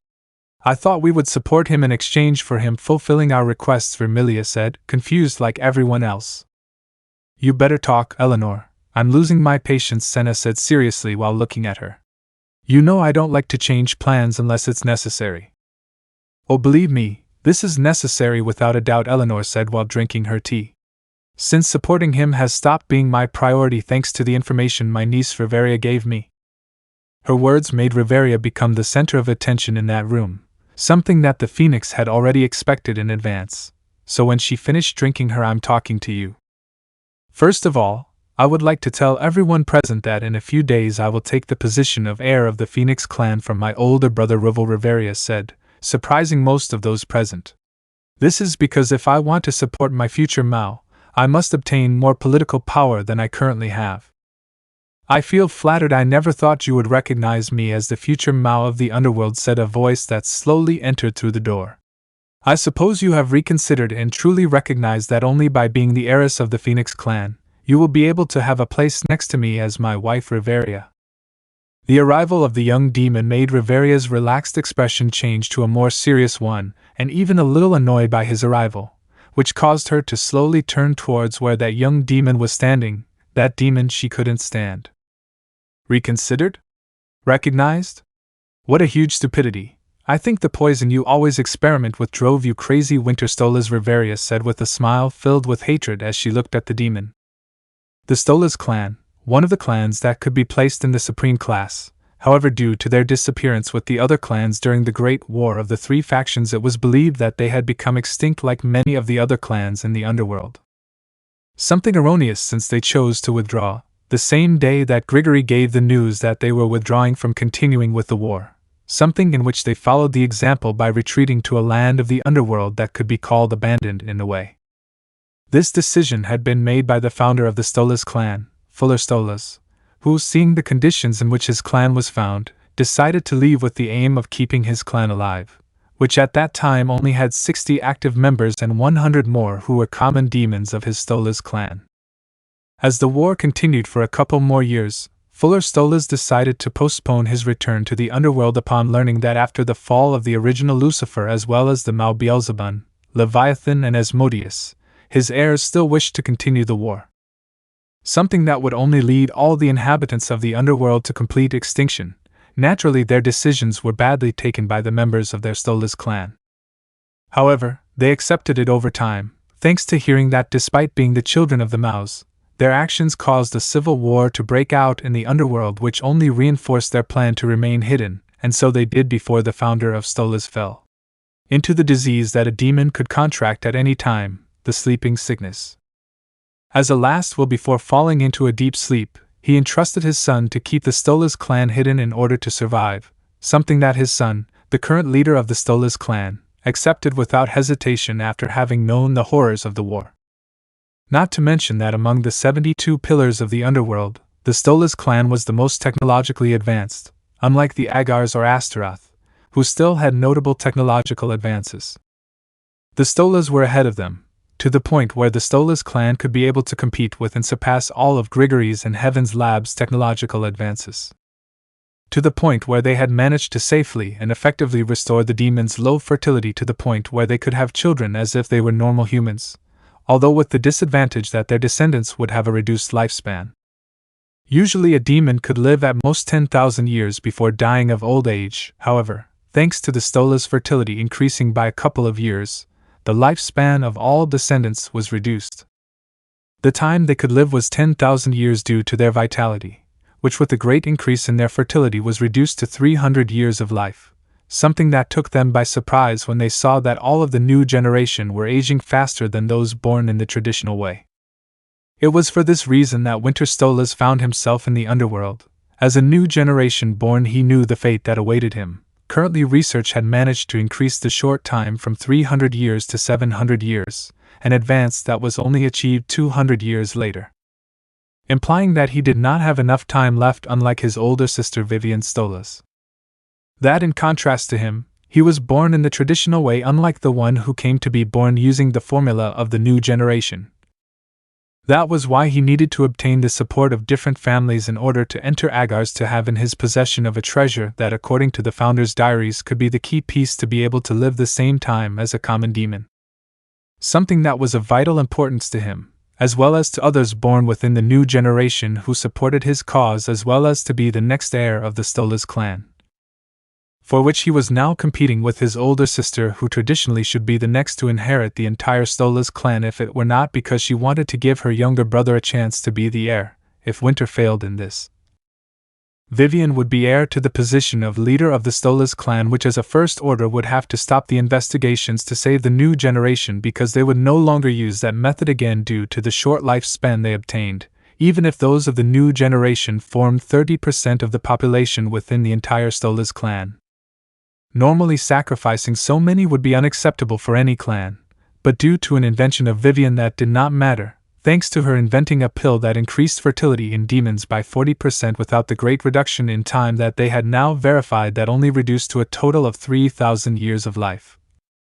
Something that was 10 times better than suddenly losing 9,700 years of life, and thanks to the fact that improvements could still be made to the pill, many of the clans supported Vivian, who in the near future could increase the fertility of demons by 100% without having the exaggerated reduction in life.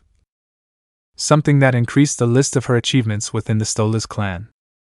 It was for that reason that even if Rias spoke to him in that way that bothered him, he had to be patient, or he would lose everything he had achieved up to that point, and that could only mean his death. So he turned indifferently towards the rest of those present, whom he greeted cordially with a bow. Greetings to everyone present. I'm sorry I'm so late, but there were 1 or 2 matters I had to be present for, Winter said as she looked at the group present, noticing that there was a change in them. I'm glad you came to the meeting, Heir Stolas. In fact, I think you're here at the right time, Senna said calmly as she looked at the young man. Both Eleanor and Rivaria will reveal something important to us, so I suggest you come closer and take a seat. Anything important? Now I'm really curious about that, Winter said as he walked over and sat down on one of the single sofas. We all are, Kaisa said in a serious tone while Eleanor smiled. I suppose that continuing to postpone the news is no longer necessary. The first thing is what Rivaria said, she will take the position of heir of her older brother Rival Phoenix. This in order to have the resources of the clan that she will use totally to support him, said Eleanor while looking at Winter in a calm manner. The second is the cancellation of the support you had from me, Winter Stolas. His words had been like a bomb exploding loudly above him, to the point that he felt his ears ring for a few seconds, during which he formulated the only thing that came to mind. What? Winter said as she noticed that no one present seemed even slightly surprised by the news. We never made a contract or promise that would force me to give you support and advice forever. It must be something you should have considered with everyone around you, Eleanor said in the calmest way, leaving the young demon surprised. I certainly didn't sign a contract or make a promise regarding this, however. I didn't think I would do so before I started moving, Winter said calmly before looking at the rest of those present. Seeing that Lady Eleanor's news didn't surprise those present, I can assume that this is something that you had already discussed before. No, in fact, like you, we found out about this at the beginning of the meeting, and the truth is we are curious to know the reasons for that decision, Kyra said as she looked at Winter and then turned to Eleanor, who smiled. Both Eleanor and Rivaria knew beforehand that this would turn out like this, so they had to make sure that the group of demons supported the future Maid Lucifer who had just appeared. Everyone here knows me well. They know that I wouldn't change my mind if I didn't have a very good reason, Eleanor said as her face turned serious. And that reason is that I decided to be on the side of the original descendant, and at the same time the heir of the entire underworld. Original descendant? Kaisis asked, surprised. Are you going to support? No, I won't support one of the four if that's what they think, Eleanor said calmly. As you all know, we were planning to support Winterstolas constantly so that he can reach the position of Mao in the future, which we already know Falbium Asmodeus plans to leave at some point. Giving the opportunity for someone else to be able to take the position, Rivaria said while drinking part of her tea.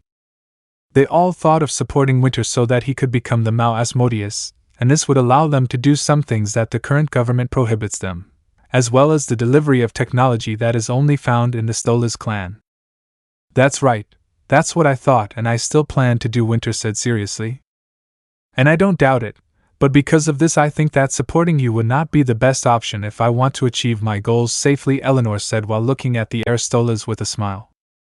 Not because I doubt your ability in this, on the contrary I respect it. However, if I compare you with the Mao that I plan to support, you really fall behind to such an extent that the position of Mao that you aspire to may fall short in regards to the influence and power of the Mao that I plan to support with all my power. Everyone was surprised by her words, and Winterstolas was no exception, since the words previously made it clear that Eleanor was not planning to support one of the original descendants, which left them in doubt as to who she wanted to support to obtain the position of Mao that was going to be available. However, her words also ruled out that position by saying that the Mao she was thinking of supporting was more influential as well as powerful, resulting in only one position among the four. Lucifer Senna said seriously before looking at Eleanor, who smiled, causing Kaisis to look at her.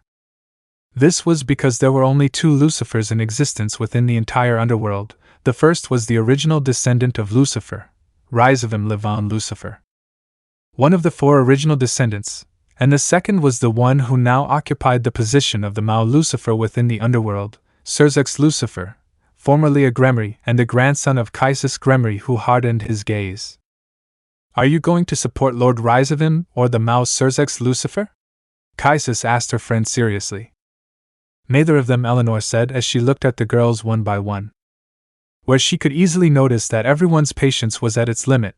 So she smiled slightly before giving a soft sigh as she looked at everyone present and the heir. As I said before, he is not one of the original four descendants, and he is not one of the current ones, Eleanor said with a serious tone. The one I plan to support and follow is the second descendant, who in turn was the second transcendent to appear in the underworld. The second descendant and also the second transcendent? Winter thought doubtfully, as did everyone else. She remembered that Riasavim Levon Lucifer had been the first transcendent to appear in the underworld, so the second one had to be some other son of the original Mao.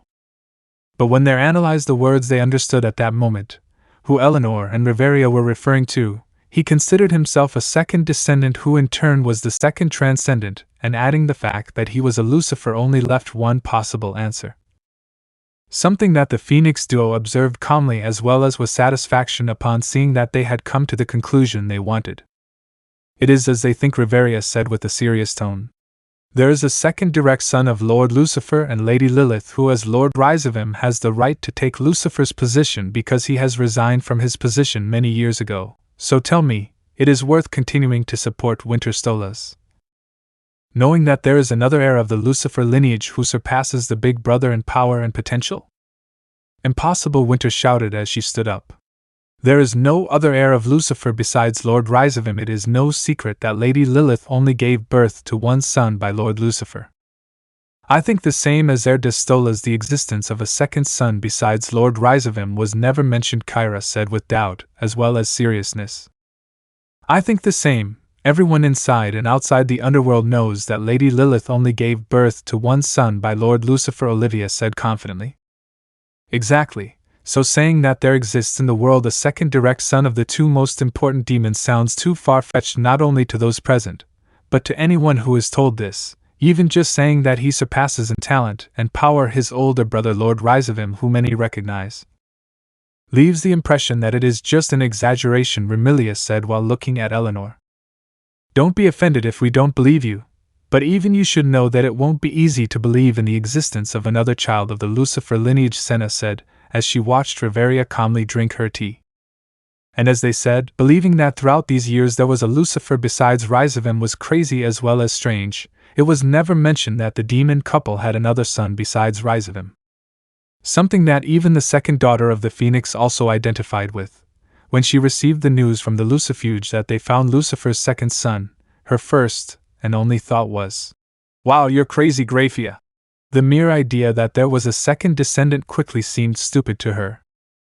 However, he was also curious to know who was calling himself a son of Lucifer, so he decided to go meet this supposed descendant who turned out to be, in his opinion, a simple human who did not deserve his time in any way.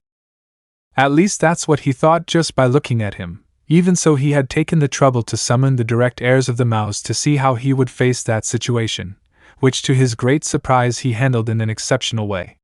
Even if he had no power to back him up, he was not going to submit, and he was going to change what he did not like. Something impossible if it weren't for the fact that his surname was too important and irreplaceable in the underworld for various reasons, which gave him an advantage in several aspects. Not to mention that within the underworld there were, despite the years, demons who were still loyal to Lucifer, so if Issei showed himself to be one, they would quickly follow him without hesitation. I really understand what they're saying. I even reacted the same way when I found out, Riveria said calmly. However, I met him. I saw what he's capable of, and what he'll achieve even if no one supports him to get it. The second heir of Lucifer is a demon who will get everything he wants even if the law or the Council of Elders prevents him from doing so. Are you saying that this heir will defy the Council of Elders? Kaisis asked seriously. Challenge them? Of course not. The second heir of Lucifer has no intention of challenging them, Riveria said with a slight smile that increased to an almost sadistic one. He intends to end the Council of Elders forever. What did you say? Senna shouted, who like the others was surprised by her words. It is as you hear it. His words were clear for this situation, Riveria said as she looked at the expressions of everyone present with a slight smile. I am not my father. I do not think like he thought, and I do not judge like he judged. Maybe for him the idea of a demonic council without restrictions was a correct idea, but for me, that is something that should not be left like that, without having a single restriction. The entire room fell silent. Both Kaisis and the others had the same thought upon hearing that, not because they were surprised that someone would oppose the Council of Elders, but the opposite. What Rivera had said when repeating Issei's words, surprisingly, had been the same or certainly similar to what Lilith, the mother of demons, said when the Council of Elders was founded. Now you see why I support him? Eleanor said with a slight smile. This young heir is willing to do anything to get what he wants. Even Lucifuge will support him unconditionally. Lucifuge? You mean Graphia Lucifuge? Remilia asked in a surprised tone, to which Riveria Phoenix agreed. It was she who found him and took him to Zayorama's headquarters, who finally confirmed that he is truly the son of Lucifer and Lady Lilith, Riveria said to a surprised Winter. And thanks to the intervention of your granddaughter Lady Kaisis, the second heir of Lucifer wishes to take his rightful place in the underworld. Riveria's words surprised Kaisis, who did not expect that her granddaughter Rias had influenced the decision of Lucifer's second son to rightfully take the position of maid that his older brother Serzex held. A Lucifer willing to rule the underworld, has the direct lineage of the original Lucifer, and has the power of a transcendental, Olivia said, who like the others turned to Eleanor, who remained serious. Helping him would give all of us present many benefits. A change of plans with a perfect reason, Senna Citri said, while the same thing reached those present. Supporting the second descendant of the Lucifer bloodline was a better option than the heir Stolas. Of course, they still had to confirm who this heir was and how far he could go, judging that they could know who they should support. What stupidity, Winter said, catching the attention of everyone present. It doesn't matter if he's a Lucifer or not, I'm the best option to achieve his goals. A lost descendant who never showed himself before won't be well received even if he's a Lucifer. Someone who was left aside even by Lord Lucifer and Lady Lilith only shows how pathetic he is even if he was born as a transcendental. Mind your words, Heir Stolas, I will not allow you to insult the name and lineage of the Lucifer in my presence. Much less will I tolerate you insulting the Lucifer who is destined to rule over the underworld, Rivaria said with great seriousness, while around her the flames were present with a clear hostility. If you ignore what I tell you, do not blame me for being rude. Everyone looked at Rivaria in surprise, even Eleanor, who understood well what her niece's character was, who usually ignored all insults with ease. To the point where she even ignored the comments that a couple of groups made regarding Rival by saying different things that could indirectly damage her brother's reputation. Something same with Razor, who was the center of more negative comments from many of those who had been defeated by him in a raiding game. There were even negative comments towards her younger sister Ravel, who stayed behind Razor, a truly pathetic act for Rivaria, who only took insults seriously when they were directed at her mother or her mother's sister, her Aunt Eleanor. So reacting in this way made it clear how important that heir of Lucifer was to her, something that none of those present considered possible, so the interest of those present in getting to know him increased. Rivaria, that's enough, Eleanor said seriously. There's no need to start a fight, at least not now. His words caught the attention of most, even the duo who were almost going to fight with everything they had. What do you propose? Kyra asked seriously. Let them meet the heir of Lucifer in person, Eleanor said while her hands played with the fan. I can request a meeting with the heir. Surely Graia and Venelana will accept that we meet with him. Venelana? Kaisis said, surprised to hear her daughter-in-law's name. Is she part of this? Since Zairama notified me, she voluntarily searched for the heir and now seems to have taken him inside the research laboratory that Lady Lilith gave her, Rivaria said, causing everyone to be surprised again. Because most of them in the days of their youth were taught to keep certain secrets from the Lucifers, and one of those great secrets was a laboratory that Lilith possessed, one that she entrusted to Venelana's mother as she was someone close to her. This was something not even Zakram Bale knew about, even if his influence was too great. Very well, Kyra said seriously upon seeing Eleanor. I'm going to meet this heir of Lucifer. I say the same, Olivia said after Kyra. I will make the effort to attend the meeting with the heir, Remilia said after thinking about it for a second. I'm going too. Meeting a second Lucifer sounds interesting, Senna said while smiling. Fine, Eleanor said before turning to where Kaisis was. What about you? Will you come to the meeting? I will. I want to see for myself what my daughter-in-law and granddaughter see in that heir of Lucifer boy, Kaisis said with some seriousness. I'll see if he's worth my support. Perfect. Although of course you are also invited to the meeting, or it wouldn't be fair to Winter Stolas. Believe me when I tell you that I hope you attend this meeting, Eleanor said as she looked at the person she mentioned. Just tell me when and I'll prove to you that I'm superior to a Lucifer, Winter said as she walked towards the exit. I'll show you all. Those were her words before leaving the room, something that everyone instantly imitated after saying goodbye to the Phoenix duo, who understood well the departure of everyone, except for Kaisis, who stayed with them. The news of a second heir of Lucifer undoubtedly made them all think differently, so some preparations had to be made beforehand to gain some of the favor of that second heir.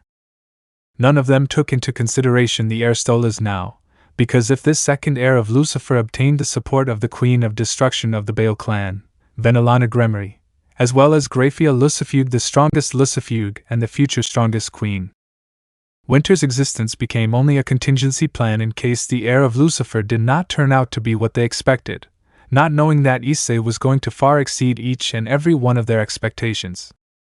Astral Plane Kingdom of France 1412 Domremy La Pucelle Village.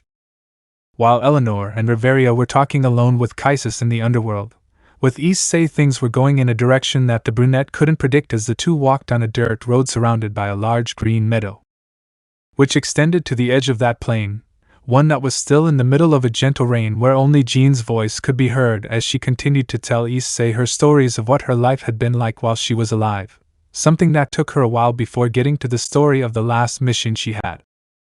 Before I was sent to Confronting, the night before my departure, I had another vision, Jean said as she limited herself to seeing the dirt road, a place where Issei was only limited to hearing. In it I saw Archangel Michael, only this time he told me that after my battle in Confronting, my role in this war would be over. His tone of voice was low as if remembering it would cause guilt, but even so he continued to narrate what had happened back then. Gradually, they were reaching the end of the path that climbed a slight slope that led to what was once a cabin. Knowing that surprised me, but at the same time I was glad. If I was no longer needed in that war, it only meant that it was about to end, Jean said with some joy remembering that. But I was wrong. Archangel Michael told me that my role as a warrior ended and now I would be assigned another role. I had managed to complete my initial role, so my new role had to be equal or more important, and so it was, since now I had to conceive an angel inside my womb. If hearing the above surprised him, this left him completely in shock when he learned about Jean's new task, who didn't show it much, had a dejected expression at not having completed the last task she had. Knowing that surprised me, but I'm also glad to know that I would bring an angel into this world, Jean said as she stopped, causing Issei to notice the cabin in front of them, one that Jean looked at with nostalgia and affection, as if she knew the owners or as if she had seen this place in the past and held the greatest affection for it possible. But in the end I failed at that, Jean said with great regret. Burgundy, Issei said, remembering how little he knew about the history of Jean d'Arc, who agreed at his words. Even though Angel Michael told me that he would send an angel to grant me the miracle of a child, I failed by allowing myself to be captured by the Burgundian faction on my last mission, Jean said while Issei saw some tears in her eyes. Later they handed me over to the English, who burned me at the stake after the trial, thus failing in my last task. Juan, Issei said while Jean only nodded slightly, since that had been the city where she had been burned at the stake. Dying meant I failed my task, that's why I deserve it, don't you think? Jean said as she watched Issei in his shadow form. I deserve to go to hell for failing. Her tone had become shaky. There was no doubt that remembering her mistake was hurting her, something that made Issei feel guilty for asking her to tell him about her past. There were certainly things that were still unknown, such as the last vision with Archangel Michael, as well as her last task, giving birth to an angel-human hybrid. Something that Issei would have seen as impossible if it weren't for the explanation he received from Graia before. The maid touched on an endless number of points in order to increase all her knowledge. And one of those points was conceiving a child. Being a member of the 3 biblical factions, it was obvious that fathering a child would be different or similar. In the devils there was a low fertility, something that the fallen angels did not have, and it was thanks to that they could increase their numbers. However, unlike demons and fallen angels, angels could not reproduce easily. In order to beget a child they needed to do a special procedure, in which they had to purify themselves before they could begin. When they began their union, both the angel and his partner should not have any feelings with which they wished to possess their partner, but on the contrary, they had to do everything with sincere love within a barrier which was specially designed to facilitate the whole procedure. That was certainly the procedure that was currently used, but was it possible to do it in the past? That doubt appeared in Issei, who noticed the young woman walking to the back garden, where he just followed her in silence. No doubt any historian would be more than delighted to hear Jean's whole story, but him? Normally he would feel excited to know something that many did not. But for some reason within all the stories that Jean had told in that time they were together, there was something that bothered him, or in other words caught his attention. As he watched Jean walk into what was left of the cabin, a thought filled Issei's mind with doubt. In all of Jean's account of her life, there had never been a time when her actions had made her want to go to hell. Yes, she had failed her final and most important mission, but for some reason it didn't convince Issei, as if it wasn't the whole story or there was something he was missing. This is weird. Besides the fact that I spent 3 hours listening to her whole story, it all seems strange to the point that it seems unreal, Issei thought as he silently watched Jean wipe away some of her tears. demonstrating once again how painful it was to have lived through that. Anyone who was told this could not help but feel sorry for Jeanne d'Arc for all the trials she went through to be someone. However, she had not done anything to refuse or deny to fulfill any request. She simply obeyed until that day, in which all her suffering ended at the hands of her enemies who so much wanted to see her die, due in part to her achievements and future, which was by far quite promising. He's lying! It was the thought that came to Issei's mind in an instant, causing him to be surprised at the thought just as the surroundings became gloomier as a result of the approach of all the edges that seemed to be only a kilometer away from them, which caused the place to turn gloomy, almost as if a night that marked imminent danger was present, and warned that they should prepare for what was next, something that Issei was silently observing, as well as observing the only one present there in a serious manner. Jean's story could certainly be called tragic. There were points where, despite suffering many things, she was able to be happy on some occasions, but even if she failed her last task, her actions in the war in the name of the Church without a doubt made her deserve heaven, even if she had failed in the end. Her actions undoubtedly made her deserving of heaven, or at least that's what she believed. But everything he believed was contrary to what Jeanne believed at that moment, which was that she deserved to go to hell for failing her mission by being captured and burned by the English. A vision before leaving, then she was captured, and in the end she was burned at the stake, Issei said to himself with doubt before connecting the dots. It was then that he realized why he wasn't the least bit convinced. If what he thought was correct, Jeanne d'Arc in front of him had undoubtedly lied to him using a distorted version of what had happened. This was because it completely contradicted what Venelana had told him earlier. In the city of Rouen, where everything had happened, Jeanne d'Arc had not been burned by the fire of the English or any other kind of common fire. She had been burned by the flames of Incinerate Anthem, the same sacred gear she was a user of when she was alive, something that gave her more than one contradiction with the story she heard from Jeanne d'Arc. She even noticed in some aspects a slight pattern that, despite not being that intelligent, she noticed for some reason, revealing in her mind as much information as possible that she normally wouldn't have or could even think about. It was at that moment that he understood what was happening, not the reason or cause of his stay in that place, but what Jeanne d'Arc really thought. So, sighing slightly, he watched Jeanne d'Arc in silence, meditating on her words that at that moment he thought to verify if they were real or not. But for some strange reason he was very sure that he was not wrong. "You're lying," Issei said, causing the lonely Jeanne to tense up. Almost as if she had heard what she least expected to hear, so she stood fixedly in place without a sign of wanting to turn back. "What do you mean?" Jeanne said without a change in her voice, maintaining the same downcast tone with which she told her whole story. "You're lying to me, Jeanne d'Arc," Issei said, while without noticing his shadow form began to become much more sinister than before. "Lie? Why would I lie? There's no point in me doing it to someone who will decide my fate," Jeanne said as she watched the edges of the place slowly approaching. "And even knowing that you decided to do it, Jeanne d'Arc," Issei said as he watched how the surroundings seemed to be slowly changing. "You asked me to tell my story. I already did, and there are no lies in it," Jeanne said while clenching her fists. "At first there weren't any," Issei said. For the first time since he began his role as Lucifer's heir, he knew what he was doing. "At the beginning you only spoke to me with the truth, but that changed as you got closer and closer to the end of your story." "At the end of my story?" Jeanne asked softly while still maintaining her position. "You said that before leaving on your last mission, you again had a vision with Archangel Michael, who told you that your role in the war had come to an end because you had to give birth to an angel," Issei said as his shadow form slowly grew a little. "That was the first lie." At that statement, Jeanne's eyes did not change in the slightest, but remained calm as if she was not affected by the words of the being behind her who continued speaking. "Then you told me that you failed your final task by being captured in an attempt to attack the Burgundian faction camp in Margny, which was located north of Compiègne. It was there where you fell into the ambush of the Burgundian faction," Issei said, attentive to any type of movement from the former maid of Orleans, Jeanne. This was the second lie. It was at that moment that fear and worry flashed through Jeanne's eyes for a moment, disappearing just as quickly as they had appeared. "And the last one was your death itself. In your words, you were burned at the stake by the fire of the English in the city of Rouen, the same place where you perished," Issei said while Jeanne's face finally showed genuine surprise. Something that Issei knew when he saw how she had reacted, so without stopping he continued with his words that until now had not been wrong in the least. I can see it well, Jean, Issei said as he blinked.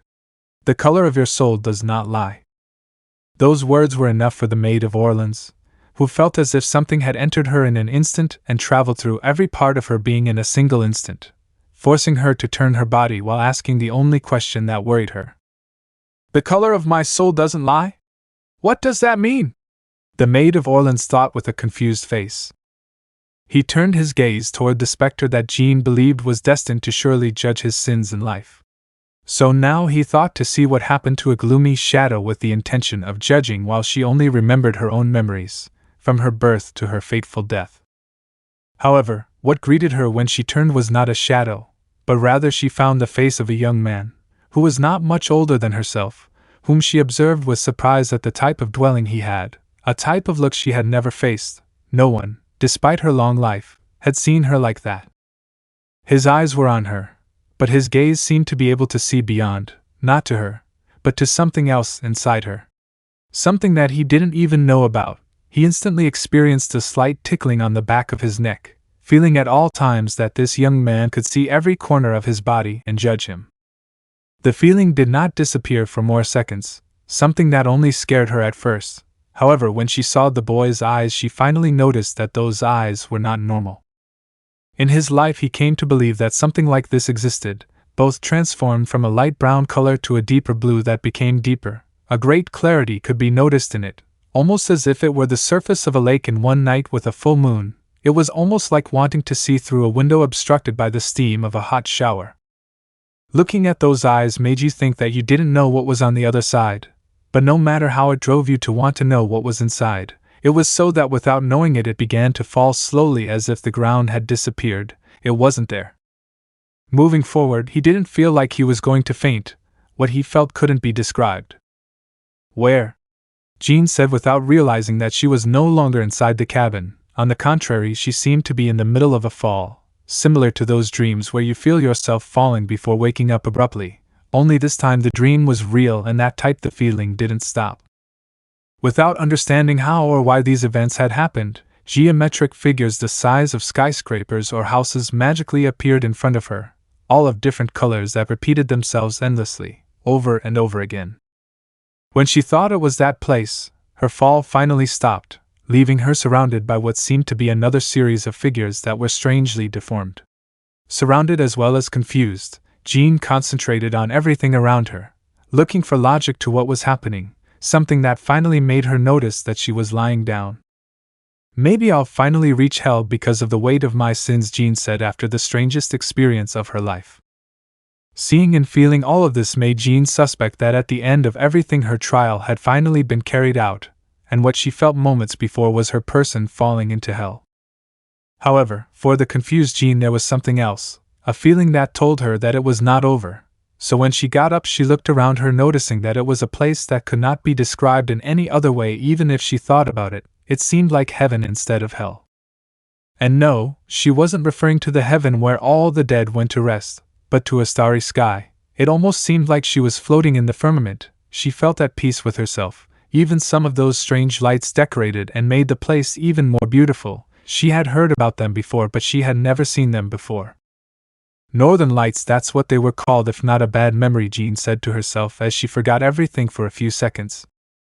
Letting himself go, he wanted to close his eyes and enjoy the moment. He didn't understand what was happening or where he was at this point, but for some reason the only thing he could do was relax in that strange place.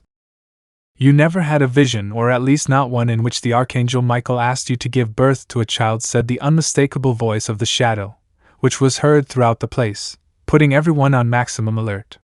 Jean, especially for the last words spoken.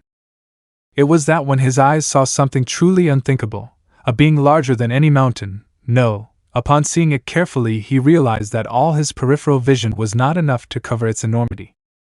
It seemed to be an enormous compound of darkness. However, she could make out the figure of what she called her executioner thanks to the borealis that seemed to naturally constitute his body. Seeing him that way made her question if this was what an ant felt when faced with a human. Given this, she felt tiny, weak and helpless, and the truth passed through her mind. Her destiny, despite her actions, was in the hands of this great being. If that had been the case, Michael would not have neglected such a special woman, the mother of a future angel. He would have saved your life from the ambush of the Burgundians so that your last duty would be fulfilled, said another, heard the voice of his executioner trying to identify where it was coming from. But he didn't do it, did he? Because regardless of the words, each and every one of them seemed to be far away as well as close. But when she looked up, she found the face of the shadow, which instantly left her frozen when she saw the same bright eyes of the shadow that they looked directly into Jean's eyes, making her tremble before that strange sensation that invaded her body and mind, even her soul. Which likewise invalidates everything else you have mentioned, Jean. The Burgundian faction did not capture you. You allowed yourself to be captured by them, that enormous shadow said with a certain severity in his voice. And, as if it were a painting, a memory of her letting herself be trapped by the Burgundian soldiers was drawn on her left side. It was so sharp and clear that there were things that not even she was able to remember, like the faces of the army of his captors or every drop that fell from the sky that day. It was like seeing his own memories from the outside. That's not, Jean said in a whisper as she watched the scene, which was repeated over and over again. If what I say is a lie, you would have used the flames of Incinerate Anthem to escape. After all, the sacred gear was a Longuinus, which you were its user at that time, he said in a spectral way where, contrary to the previous, this time no scene was drawn next to him, which made Jean more fearful than she already was. And it was this same one that burned you at the stake in Rouen. Not the fire of the English, as you say, happened at that time, but it was the flames and power of Incinerate Anthe that finally burned your body before she left for the first time in search of another suitable bearer. It was then that another scene was drawn to Jean's right side, in which she could be seen using her sacred gear to commit suicide and fulfill her goal of going to hell on the spot, leaving her dismayed at the images that repeated themselves over and over in front of her, almost as if this was trying to make her remember her mistakes. Jean d'Arc, said the shadow's somber voice with a clear judgmental tone upon seeing her, something that made Jean slowly turn her gaze from the scenes around her that were playing as if they were an infinite loop. It was when she realized that where the scenes were painted were not walls as she had thought, but rather the hands of that being that cornered her from left and right, in the same way that a human had an insect trapped, as if it were an object of observation that the great entity was carefully analyzing. Before the attentive gaze of that great being, Jean's face changed again, but unlike before, she now showed her green feelings, in which you could see the fear that flooded Jean in the depths of her being, to the point that, unable to bear it any longer, Jean's body fell to her knees. Even if she tried, she couldn't look away from that great shadow that she for some reason knew that this being understood perfectly who Jean d'Arc was. You started to enjoy it, right? What you were supposed to stop, you started to like it, said the shadow while Jean's eyes widened at those words. You began to enjoy everything, the war, the battle, the victory and death. Over time you came to like all of this so much that you never had another vision, because you were slowly being corrupted and you knew it, but you were unable to accept it until that day north of Compiègne. As soon as the shadow mentioned the place, Jean's eyes were filled with fear, especially when she noticed that a third painting appeared again in front of her. Even with her surprise, she showed her the battle that took place north of Compiègne, a combat that she did not want to remember in her life, so seeing it play out right in front of her made her turn around, as if she did not want to see what really happened in that place when she started that ambush where she was captured.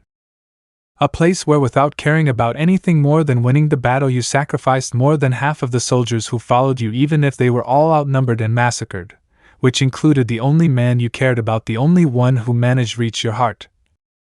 A man that you yourself murdered with the edge of your sword when he ordered the retreat to begin, said the shadow, showing Jean what was mentioned in another painting, one in which Jean could no longer contain herself.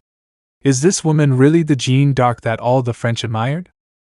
Be quiet, Jean shouted as she looked away from the painting that showed what was mentioned. Her stabbing the one she supposedly loved in the back.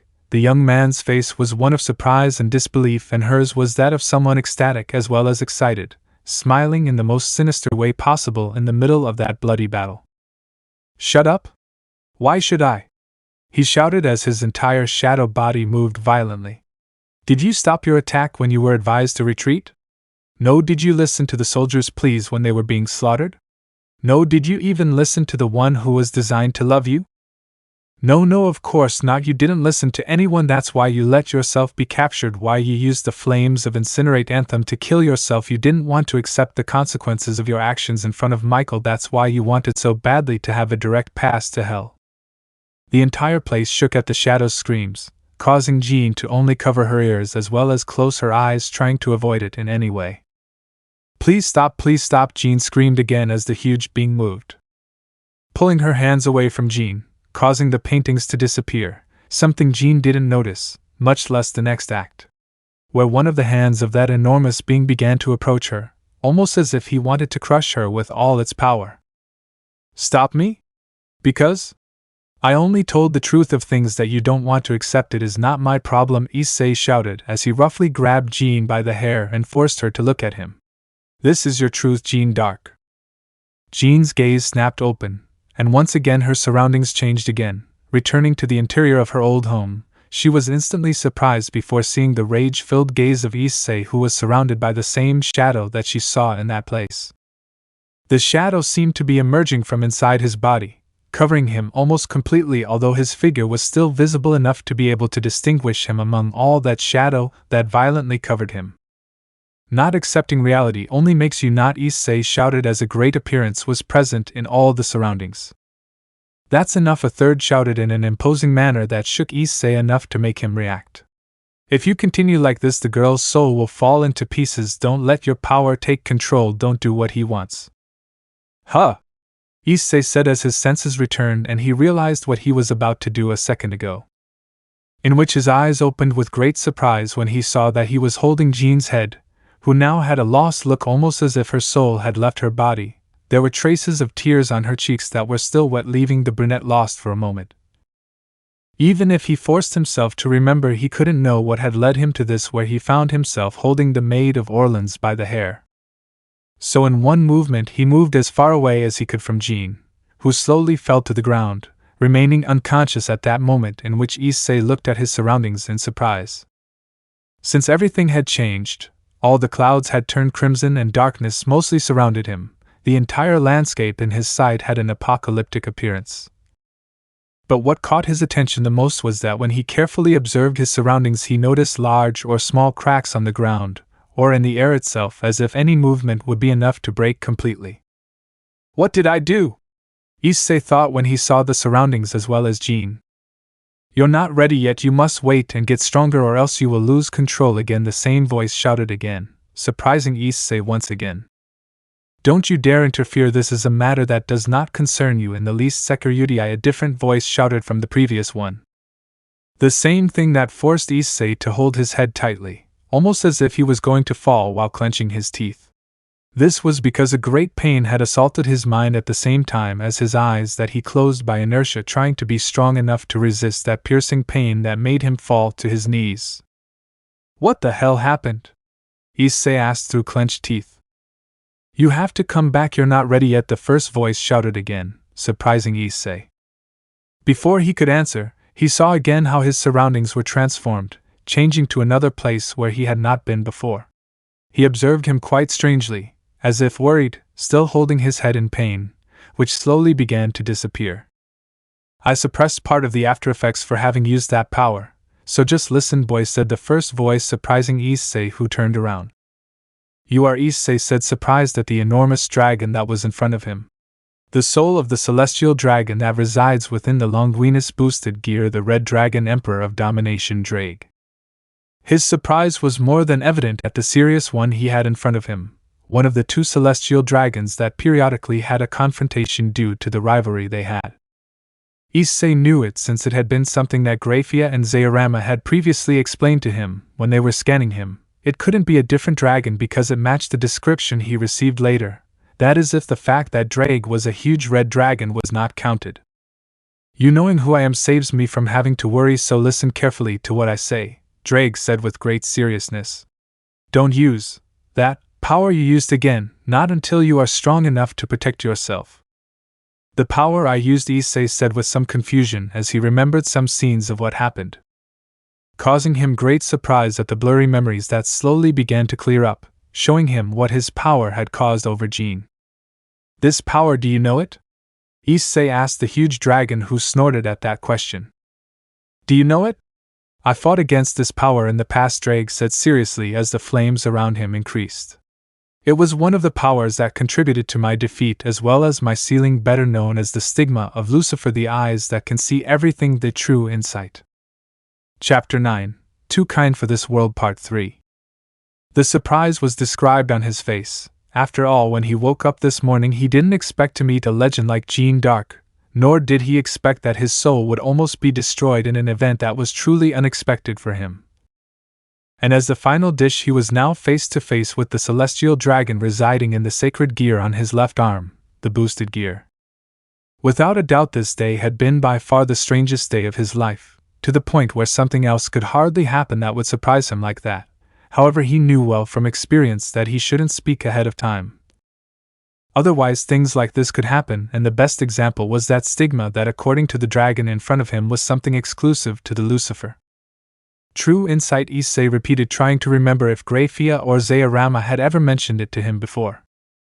Forget it, boy. Neither the Lucifuge or the Nibirius have mentioned anything to you about the existence of true insight before, since for them and the underworld it is extinct. Drake's voice resonated throughout the place, capturing all the brown-haired boy's attention. Extinct? You say that not even the one I have like a brother possesses this? Issei asked, confused, while the dragon's eyes were still watching him. That's right, Lucifer's stigma, true insight, disappeared when he died from his injuries in the War of the Three Great Factions. Since his fall, those eyes never returned, and that is why the underworld gave up on its existence. Drake's words did not seem to lie to Issei, who felt really confused about it. Since only a Lucifer can possess the powers of those eyes. As an heir of Lucifer, Graia, like Zairama, had been told countless things to inform him of all the important events that a devil should know, whether in some way related to Lucifer or not. He knew different things that he would never have imagined or considered before. However, despite all that information, he was never told about the existence of Lucifer's stigma, true insight, which according to Drake was a stigma of the original Lucifer that, despite having offspring, none had inherited it until now. So if the true insight is something that a Lucifer can possess and use, why didn't Graia mention its existence to me before? Even Zairama or Venelana could have told me. Why didn't any of them talk to me or mention Lucifer's stigma? It doesn't make sense, Issei said to himself without looking away from Drake, who remained just silent. I am a direct son of Lucifer, so there is a probability that I inherited it. A silence formed between the two, one in which gradually an answer appeared in Issei's mind, one that surprised him at the possibility of that being the case as to why they had not told him of the existence of true insight. Perhaps afraid to finish the sentence, Issei slightly lowered his gaze as if trying to avoid Drake's confirmation on his face. Are they afraid of true insight? His question was thrown into the air, leaving a few seconds of silence where only Issei's breathing could be heard as he waited for the red dragon of domination's response. Enough to hide his existence, Drake honestly answered Issei's question. Why do you think that among the four mouths of the underworld, Lucifer is the one who leads them? I don't know, Issei weakly whispered to Drake, who snorted at his answer. The answer is simple. Because among the four only he was blessed with the power of a stigma, and it was this that allowed him to drag a third of the angels with him, create the underworld, the demons that now live in it, and much more. Drake spoke in an almost harsh tone while watching without taking his gaze off Issei. It was all because of the true insight that Elohim himself gave him, without knowing that this power would make Lucifer think and want to be like him. I suppose being the most beautiful and Elohim's favorite went to his head. Wait, are you saying that this power was the one truly responsible for the war between the three great biblical factions to start? Issei asked, still not believing it. Even the most honest gift can unleash evil on the world, Drake spoke as he slowly approached the brown-haired boy. Now ask yourself this, what is the reach of the true insight that is feared by the demons, as well as by the fallen angels and even the angels themselves? One with great range and devastating power? Issei answered almost instantly. HMP, not every power has power or a devastating attack, kid. The true insight does not base its powers on that, but the opposite. Drake corrected in the same way that a teacher would do with a student. The power that resides in true insight is the ability to see the truth in the world. The truth of the world? Does that mean I know all the answers to existence? Issei asked, too surprised. If such a power existed, many would kill each other to have it. Drake calmly refuted before continuing. What I meant by the ability to see the truth in the world was that with this kind of power you can see through all things. Through all things? Issei repeated doubtfully. I'll put it this way, have you heard the saying, I only know that I know nothing? Drake asked, to which Issei agreed. Yes, I know it. It was from a philosopher that I don't remember well, Issei said, scratching the back of his neck, trying to remember. It was then that he felt a tickling in his brain, as strange as it seemed, and surprisingly a few seconds later words came out of his mouth. It was the philosopher Socrates. He was considered a reflection on knowledge and wisdom. In this simple phrase, Socrates recognized the limitation of human knowledge. Instead of assuming that he possessed all knowledge, Socrates maintained an attitude of intellectual humility. He has constantly questioned his own beliefs.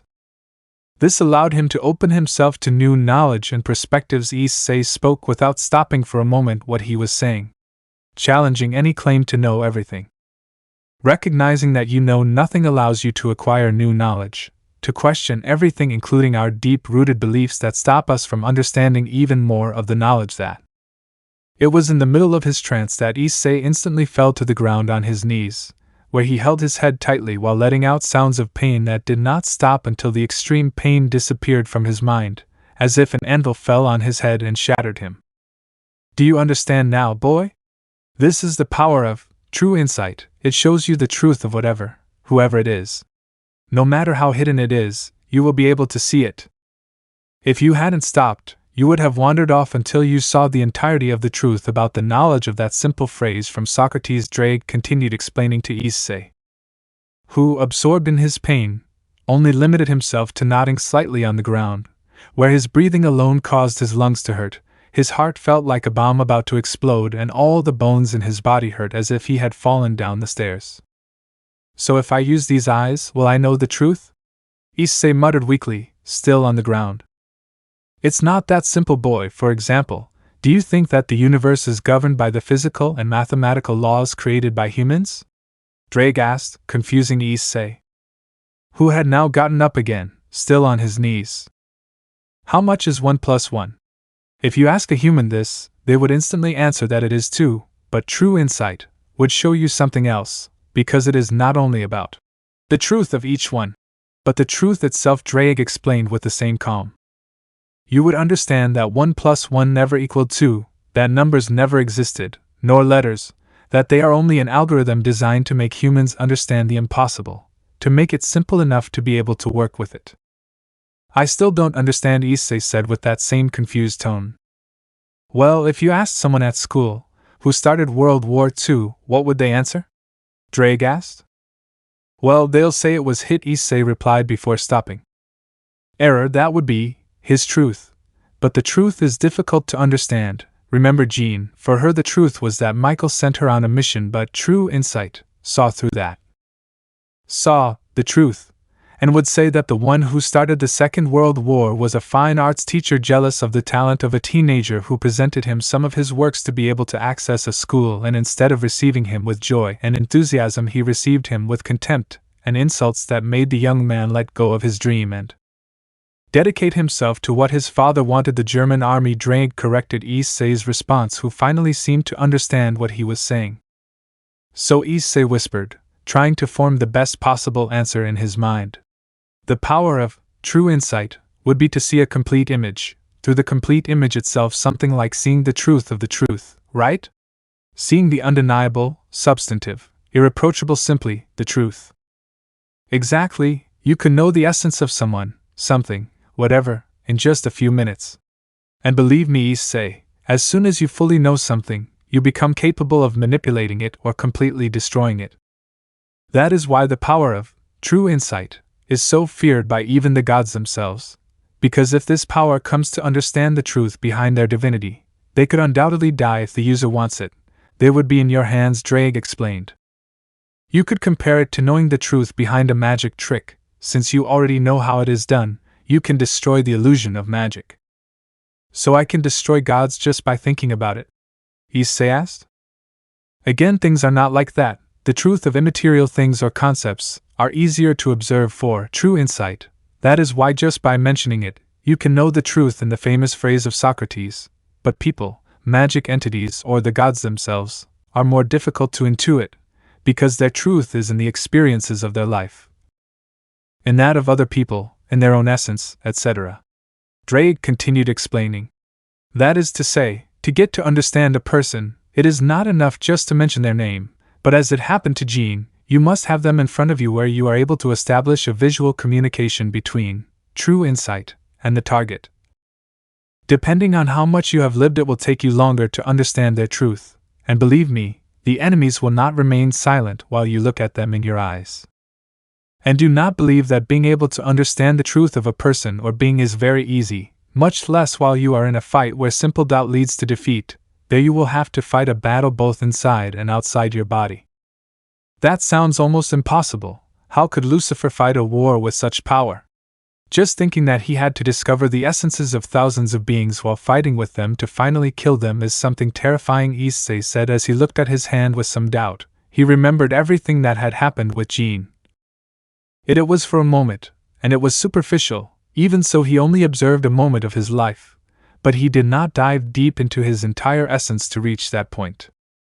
But even with the little he had seen in that essence, he sympathized with her, or well, at least knowing her reasons and part of the circumstances that led her on her way to making those decisions. Something that made the brown-haired man think about the simple fact that true insight allowed you to know someone perfectly, so killing someone you know so well seemed unthinkable to Issei. Nobody said this would be easy, but true insight did not manifest its power in you for nothing. Your soul is truly special, Issei. After all, it obtained this power that not even Rizavim, one of the most talented demons ever seen, could ever obtain. But you have it, and only you can use it at will in the whole world, said Drake before the surprised look of Issei, who became slightly surprised. My soul? Issei asked. Weren't my eyes the ones that have this power? No, true insight is not found in them. Even if they were taken away from you, you would still have it. Since true insight resides within your soul, the eyes are only a window to it, and as long as you are alive in that world, true insight will always be with you. It is your business whether you see its existence as a curse or a blessing, Drake said as he observed the brown-haired boy's reaction. Even though he didn't know what to do or think, he was just coming to terms with the fact that he was Lucifer's son and the heir of the underworld, not counting his brother. But now this had increased with the fact that in his soul resides a power that only Lucifer could use in the past, before he disappeared with his death, but thanks to him that had changed, true insight. A power that had been extinct in the underworld for thousands of years had finally manifested itself again. Getting to assimilate this with the rest of things was already a burden for Issei, who was still adapting to things. Not to mention that this great power might not be something well received in the underworld due to the background he had, and what he was capable of doing with it. Wait, if this power is so feared even by the gods themselves, it means that in the underworld the demons, Issei thought with surprise at that possibility. It seems that you have already realized how dangerous it is for the user of the stigma of Lucifer to possess this power and not know how to use it. Drake spoke with a very serious tone. Everyone in the underworld totally fears this power. That is why I told you the above. Even if you are a direct son of Lucifer, they will not hesitate to get rid of the true insight that can rule over the majority even against their will. For some reason they let Lucifer die in that war with the three great factions. Drake's words caused a new fear to form in Issei, one in which he seriously questioned who his ally truly was. But Graia, she could be, Issei said in an attempt to find someone to read on. Do you really think that the Lucifuge who hid the existence of true insight from you like the others is trustworthy? The dragon asked seriously. Graia swore loyalty to me, Issei muttered, trying to defend the only maid I trust all these days. Just as they swore it to the original Lucifer. Where is he now? Why did the Lucifuge clan survive until the day of the civil war within the underworld? Why didn't they fall alongside Lucifer, who they were supposed to have sworn their loyalty to? Weren't the Lucifuge called Lucifer's right hand? Drake explained seriously, leaving Issei speechless, who could only listen. Why did they let him die? What is the answer to all those questions? It's the same, Issei whispered as he closed his eyes. They weren't loyal. Exactly, the Lucifuge can say that they are loyal, but how do you know that they really are? I have seen everything in the short time that you have been in this life, and let me tell you the truth. Drake spoke seriously to the brown-haired boy. No one in this world has been honest with you, and that is something that you know perfectly well, otherwise you would not have denied the opportunity to spend a night with the Baal when she proposed it to you in that room the first time. He couldn't deny it. Drake's words were right in more ways than one that he just couldn't accept before, and thanks to that he knew that everyone had the same impression of him, that he was quite easy to manipulate. He saw it with Venelana and Zairama, even with Kateria and Riveria. Everyone hoped to get something from him sooner or later, even if he wasn't happy about it. That's why they wanted to give him a nobility of maids willing to do anything for him. For that reason they offered themselves to spend a night with him. For them that didn't matter at all, and they would even show themselves submissive in the act just to make him feel better. Only to get what they wanted from him at the end of the day. It was for that reason that he hadn't accepted in any way the maids or Graia, because everything they did to please him seemed to be too good to be true. What should I do? Issei asked in a weak whisper to Drake. I don't know, that's your decision. Accept being manipulated and hide that you are the user of true insight, to make everyone get what they want from you, or you can, Drake said, stopping his words for a few seconds. May I? Issei asked. Learn to use your powers along with the boosted gear, and master the power of true insight, so that no one will dare to challenge you, Drake proposed seriously. Become that which they truly fear in their hearts, a true and unrivaled son of Lucifer, one that they will never be able to control. A true son of Lucifer, Issei repeated as he began to meditate on his decision. Too bad, it seems we've run out of time, Drake commented calmly, causing Issei's surprise. As the surroundings began to fill with flames, as if they were sure to devour everything in the place, indicating that that mental space was already on the verge of collapsing. Think about what I told you, boy. These are the only options you have chosen this life, Drake added calmly as his figure faded away into the flames. Wait, I still have more questions to ask, Issei shouted as he felt a force begin to rapidly expel him from the mental space. You'll have to find the answers yourself, and until you accept your truth, you'll remain stuck in that same place, Drake explained, leaving Issei totally surprised. Something else, they probably suspect right now that you possess the true insight. It will be up to you to tell them the truth or not. Wait, Drake, tell me, how will I know who I can trust and who I can't? Issei asked when Drake's large figure was almost about to disappear. You already know that, boy. Those who avoid your gaze are those who have many things to hide, and those who don't do so because they have nothing to hide from you, were Drake's words before disappearing into the flames.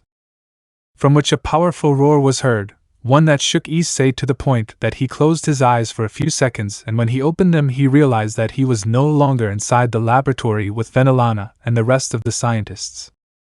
Now he was lying on his bed, and a couple of meters away from him were two of the maids who had shown up with him that same morning, confusing his mind for a few seconds before he managed to locate himself. Am I in the mansion? Issei wondered as he cautiously looked around. In which he was able to recognize several things from the mansion, instantly confirming his transfer from the laboratory to that place. Is Lucifer-sama okay? One of the maids whispered near the door. The same ones who still hadn't noticed the brown-haired boy's awakening, who at that closed his eyes pretending to be asleep after remembering his talk with Drake. I don't know, they just ordered us to take care of him. They didn't inform us more about the situation, the other one whispered worriedly. But even if they weren't whispered, Issei could hear perfectly what they were saying, to the point where he could recognize their voices. From the tone of voice, one of them must be Lindsay and the other must be Jasmine. Probably the rest of the maids are around the house. Issei thought instantly, trying to hear more of the conversation. What could have happened to him? He's been asleep for at least 13 hours, Jasmine whispered worriedly. They didn't tell me either. The only thing Baal-sama told me was to inform him when he wakes up, Lindsay whispered back as she watched her master sleep. I hope it's not serious. Maybe his power is awakening. It would be a good thing, right? Jasmine whispered. From what I heard before, the power that is in Lucifer-sama is in check, and for that reason he cannot use it as he should, or as he wants, Lindsay answered still in a whisper. That is why Graia-sensei went to look for the wise queen of Assyria, in order to help them make a signal that is supposed to help Lucifer-sama use his power correctly. Just by hearing a little, Issei was quite surprised to know that he had been asleep for about 13 hours. If he remembered correctly, when he went to visit Venelana's laboratory it was at most 2 in the afternoon. So adding all that up, it had to be around 5 in the morning, something that would explain why the room was full of darkness. He was also a little relieved that Graia had not yet returned from her trip with Skatnak. After his conversation with Drake, there were too many things to think about in terms of what he should do, and he knew very well that he couldn't think it through if he stayed in the mansion where the maids or possibly Venelana would keep a close eye on him. Therefore, he only had one option to get out of there without raising suspicion, and that was to attend the academy where he could be said to be safe because none of the maids could go with him without raising suspicion from the kings of Ku Academy, even if it was Venelana herself. It would be strange for her to use Rias as an excuse to enter the academy without seeming suspicious, as well as the fact that Zairama could not accompany him due to the seal he was working on. And with the threat of the fallen angels it was simple. With Kateria watching them and reporting their actions, it was natural that if they moved from their location to where he was, the maids were going to move to protect him, even though it was also the most unlikely if he took into account the fact that Ku Academy was the central base of Rias Gremry and Sona Citri. Therefore going there to look for him would be the most foolish thing they could do. With that in mind, Issei waited for another 2 hours until the sun had already illuminated his room, and the maids had moved out of the room to prepare breakfast in case he was to wake up from his sleep. Which he already did, and taking advantage of the fact that there was no one with him, he changed his clothes into the academy uniform as quickly as possible, which had been lucky that Graia had taken care of moving his clothes from her house to this mansion.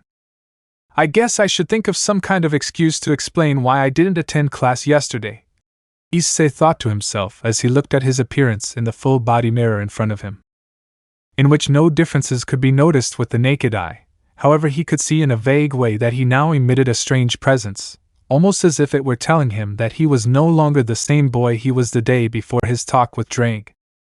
It seems that I am giving the impression of having matured, Issei thought to himself again, before hearing light knocks on the door. The same one that, upon not receiving a response, opened, showing Lindsay carrying a tray of food, which almost fell to the floor the moment she realized that he was awake. Lucifer-sama, the albino maid, cried in surprise. He finally woke up.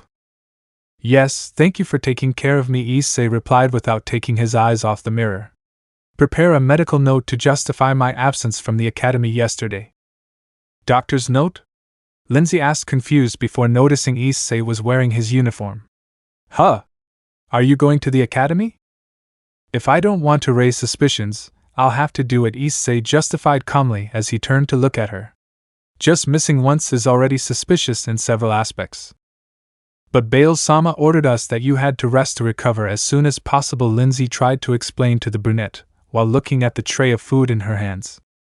So your loyalty is with the Bale family?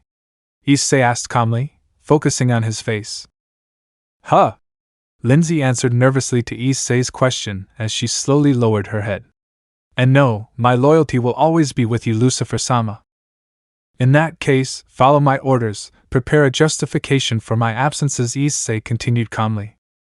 As you command, Lindsay responded quickly as she left the room, leaving Issei alone once again, who upon seeing that he was alone sighed heavily as he continued to pretend to be someone who in his opinion was not the same. Who are you? Issei asked his reflection, as he walked towards the piece of furniture next to his bed, where his cell phone had been since the day before, unmoved from where he left it. However, as soon as he took it in his hands, a strange feeling crossed his mind, as if it were warning him of something that was about to happen soon or not. So without thinking much, he threw his phone on the bed and then walked to the door of the room, picking up his backpack that was resting on the floor. As Drake had said, he couldn't trust anyone, and even less those who looked away from him simply because they suspected that he was a true insight user. I really can't trust anyone in this mansion, Issei thought as he left the room and slowly walked down the hallway. Observing the different luxuries that only a day before had fascinated him greatly, he now saw them as simple ornaments of his mansion-shaped prison, and the lairs of this place were the maids who had to serve him in everything he requested, no matter what it was they had to do. For that reason, he wasn't surprised to see the maids in front of the door arguing in a relatively low tone so that they couldn't be heard until they got to their place. But since he had spoken with Drake, he had noticed that something had changed in him. Without realizing it, his senses had become sharper, and he even felt a little strange, as if he were physically stronger than before. "What do you mean Lucifer-sama will go to the academy? He can't leave. It was a direct order from Baal-sama, and you know that we can't disobey what she orders us to do," Madeline whispered to both maids present. "I know that, but Lucifer-sama left me no choice. He actually ordered me to prepare this for him," Lindsay said while showing Madeline some leaves. "If it was an order from Lucifer-sama, we cannot disobey it," Jasmine supported, keeping her voice low. "Whether he ordered it or not, we still have the responsibility to take care of him until he recovers. If Baal-sama finds out what's going on, and we don't do anything, he'll surely punish us, not to mention Graia-sensei," Madeline explained with concern. "The rest of the unit will arrive in an hour. We must keep him here that long. If we're all here, we can stall him." "Entertain him?" Lindsay questioned. "Yes, from what I heard, Lucifer-sama has a perverted personality. So if we are all here, we can entertain him with our bodies until Baal-sama or Graia-sensei arrive to persuade his decision," Madeline proposed while the maid duo blushed. However, before either of them could say anything in response, Issei's footsteps were heard, quickly alerting the trio, who turned towards the stairs where Issei was slowly descending. "Are you ready, Lindsay?" Issei asked the aforementioned, who bowed like the others.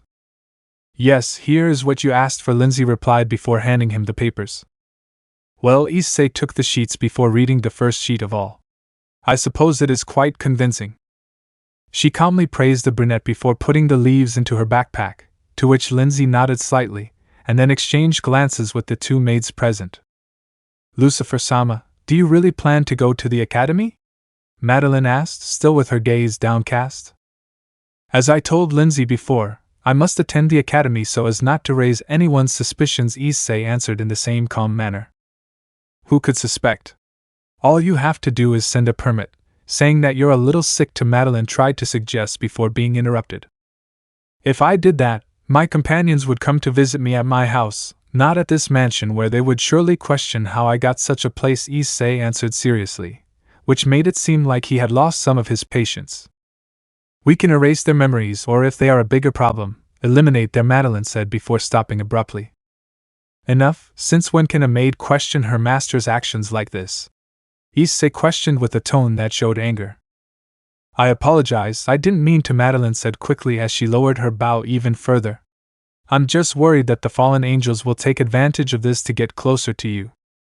Kateria Leviathan is watching them now, not to mention that where I'm going is the base and territory of Rias Gremry and Sona Citri. No matter how much the fallen angels want to find me, they know that if they infiltrate the academy, either of them will stay still, plus they are the younger sisters of the Maus. So bothering them is bothering them, and no fallen angel wants that," Issei explained, leaving Madeline speechless as well as the other two maids. Those who were thinking of saying something to support Madeline, but upon hearing the brown-haired man's tone and explanation, they remained silent, not daring to say anything in response to his words. "I apologize for being so bold," Madeline said, not knowing what else to say. "Well, now tell me, in what area is this mansion?" Issei asked, causing the three to remember one more fact. "We are in the mountains, an area slightly away from," Lindsay said in response, knowing that this could be used to prevent Issei from leaving the mansion. "He will not be able to reach the academy if he goes on foot, and due to some events the barrier surrounding Ku has been strengthened. Transporting us there will be a bit complicated if we do not want to alert the duo of kings in the city. Only someone who is close to or at the level of Graia-sensei can bypass the barrier, or someone who has managed to stay in the city when the barrier was improved." Madeline quickly supported Lindsay, knowing what she wanted to do. Due to the location and barrier, Issei would not be able to arrive at Ku Academy in time without attracting attention, which they both knew was the worst situation for the brunette, who was surprised to hear that from both maids, who seemed to be more relieved to have found a solution to their problems. "Transporting close won't help either because of the barrier," Lindsay added again, leaving Issei surprised, as well as a wall that prevented him from moving.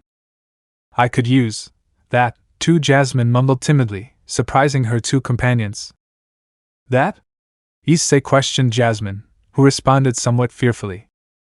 Well, when Graia-sensei gave us the order to move all of her things to the mansion, I brought with me something that's in her garage, Jasmine explained, while Issei's face showed surprise at her words. Due to its state and condition, I assumed that it was something quite important to Lucifer-sama, so even though it was something that belonged to him, I took the liberty of repairing it. Jasmine's words had left the brunette totally surprised, this due to the simple fact that the only thing that needed repair in her garage was something that her father had done for several years now without using. Take me to him, Issei ordered, to which Jasmine agreed. Starting to walk to the side of the house where Issei quickly followed, leaving the duo of maids, who with just a quick exchange of glances Madeline disappeared into a magic circle. With which Lindsay limited herself to following Issei and his companion, who had already disobeyed the order that Venelana had given them before by mentioning this to Issei, who slowly followed Jasmine to a door somewhat far from the entrance of the mansion, staying expectant with each step she took until she crossed through that door that led her to a large space where there were several vehicles that Issei completely ignored, concentrating only on the one that was covered with a large blanket in a corner, where Jasmine only limited herself to standing observing what she had brought from the Heredero house, where he had been since Issei was a little boy. Watching Goro slowly repair it caused him to overnight take interest in what he did, to the point where he even helped him a couple of times before putting the project aside 2 years ago due to a slight accident by Goro. And during all that time he never touched any part to repair it, even though he still remembered the teachings that Goro gave him about it, and he even remembered well how to use it. With that in mind, he got a little closer, enough to be able to take the blanket that covered him, and having the same anticipation as when he was a child, he pulled the blanket away, thus revealing what he and Goro worked on many years ago. Nostalgia filled him completely when he saw it finally restored. He wasn't a fan of motorcycles, but this one was special to him for several reasons. So much so that he sadly remembered the last time he helped his father Goro repair it, the same day that Goro assured him that he would give him the bike when he graduated from the academy and entered a university. I had to modify and change many of its parts, Jasmine explained, bringing the brunette out of her thoughts.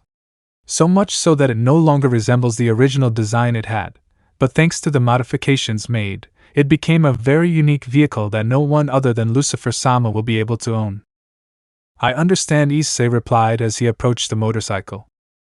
And slowly he took the handlebars with his hand. It was an instant, but in his mind, in the same way that it happened with his previous encounter with Jean d'Arc, several images of him with Goro repairing the motorcycle passed through his mind, while he received explanations on how to use it from his father. But that didn't end there. In an instant other images appeared in his mind showing the motorcycle many years ago before it was destroyed. In those images he could see a driver who had all the characteristics of being a professional driver thanks to the suit and the different people who worked with him checking the motorcycle. The same one that he saw run in several professional races, including championships where the driver of that motorcycle won, that is until an accident occurred in the last race that motorcycle had. Due to the greedy desire of his team, the motorcycle was used in poor conditions, which became the reason why the driver had an accident, and the motorcycle ended up destroyed and abandoned in a dump where Goro came to find it some years ago before finding him in the orphanage.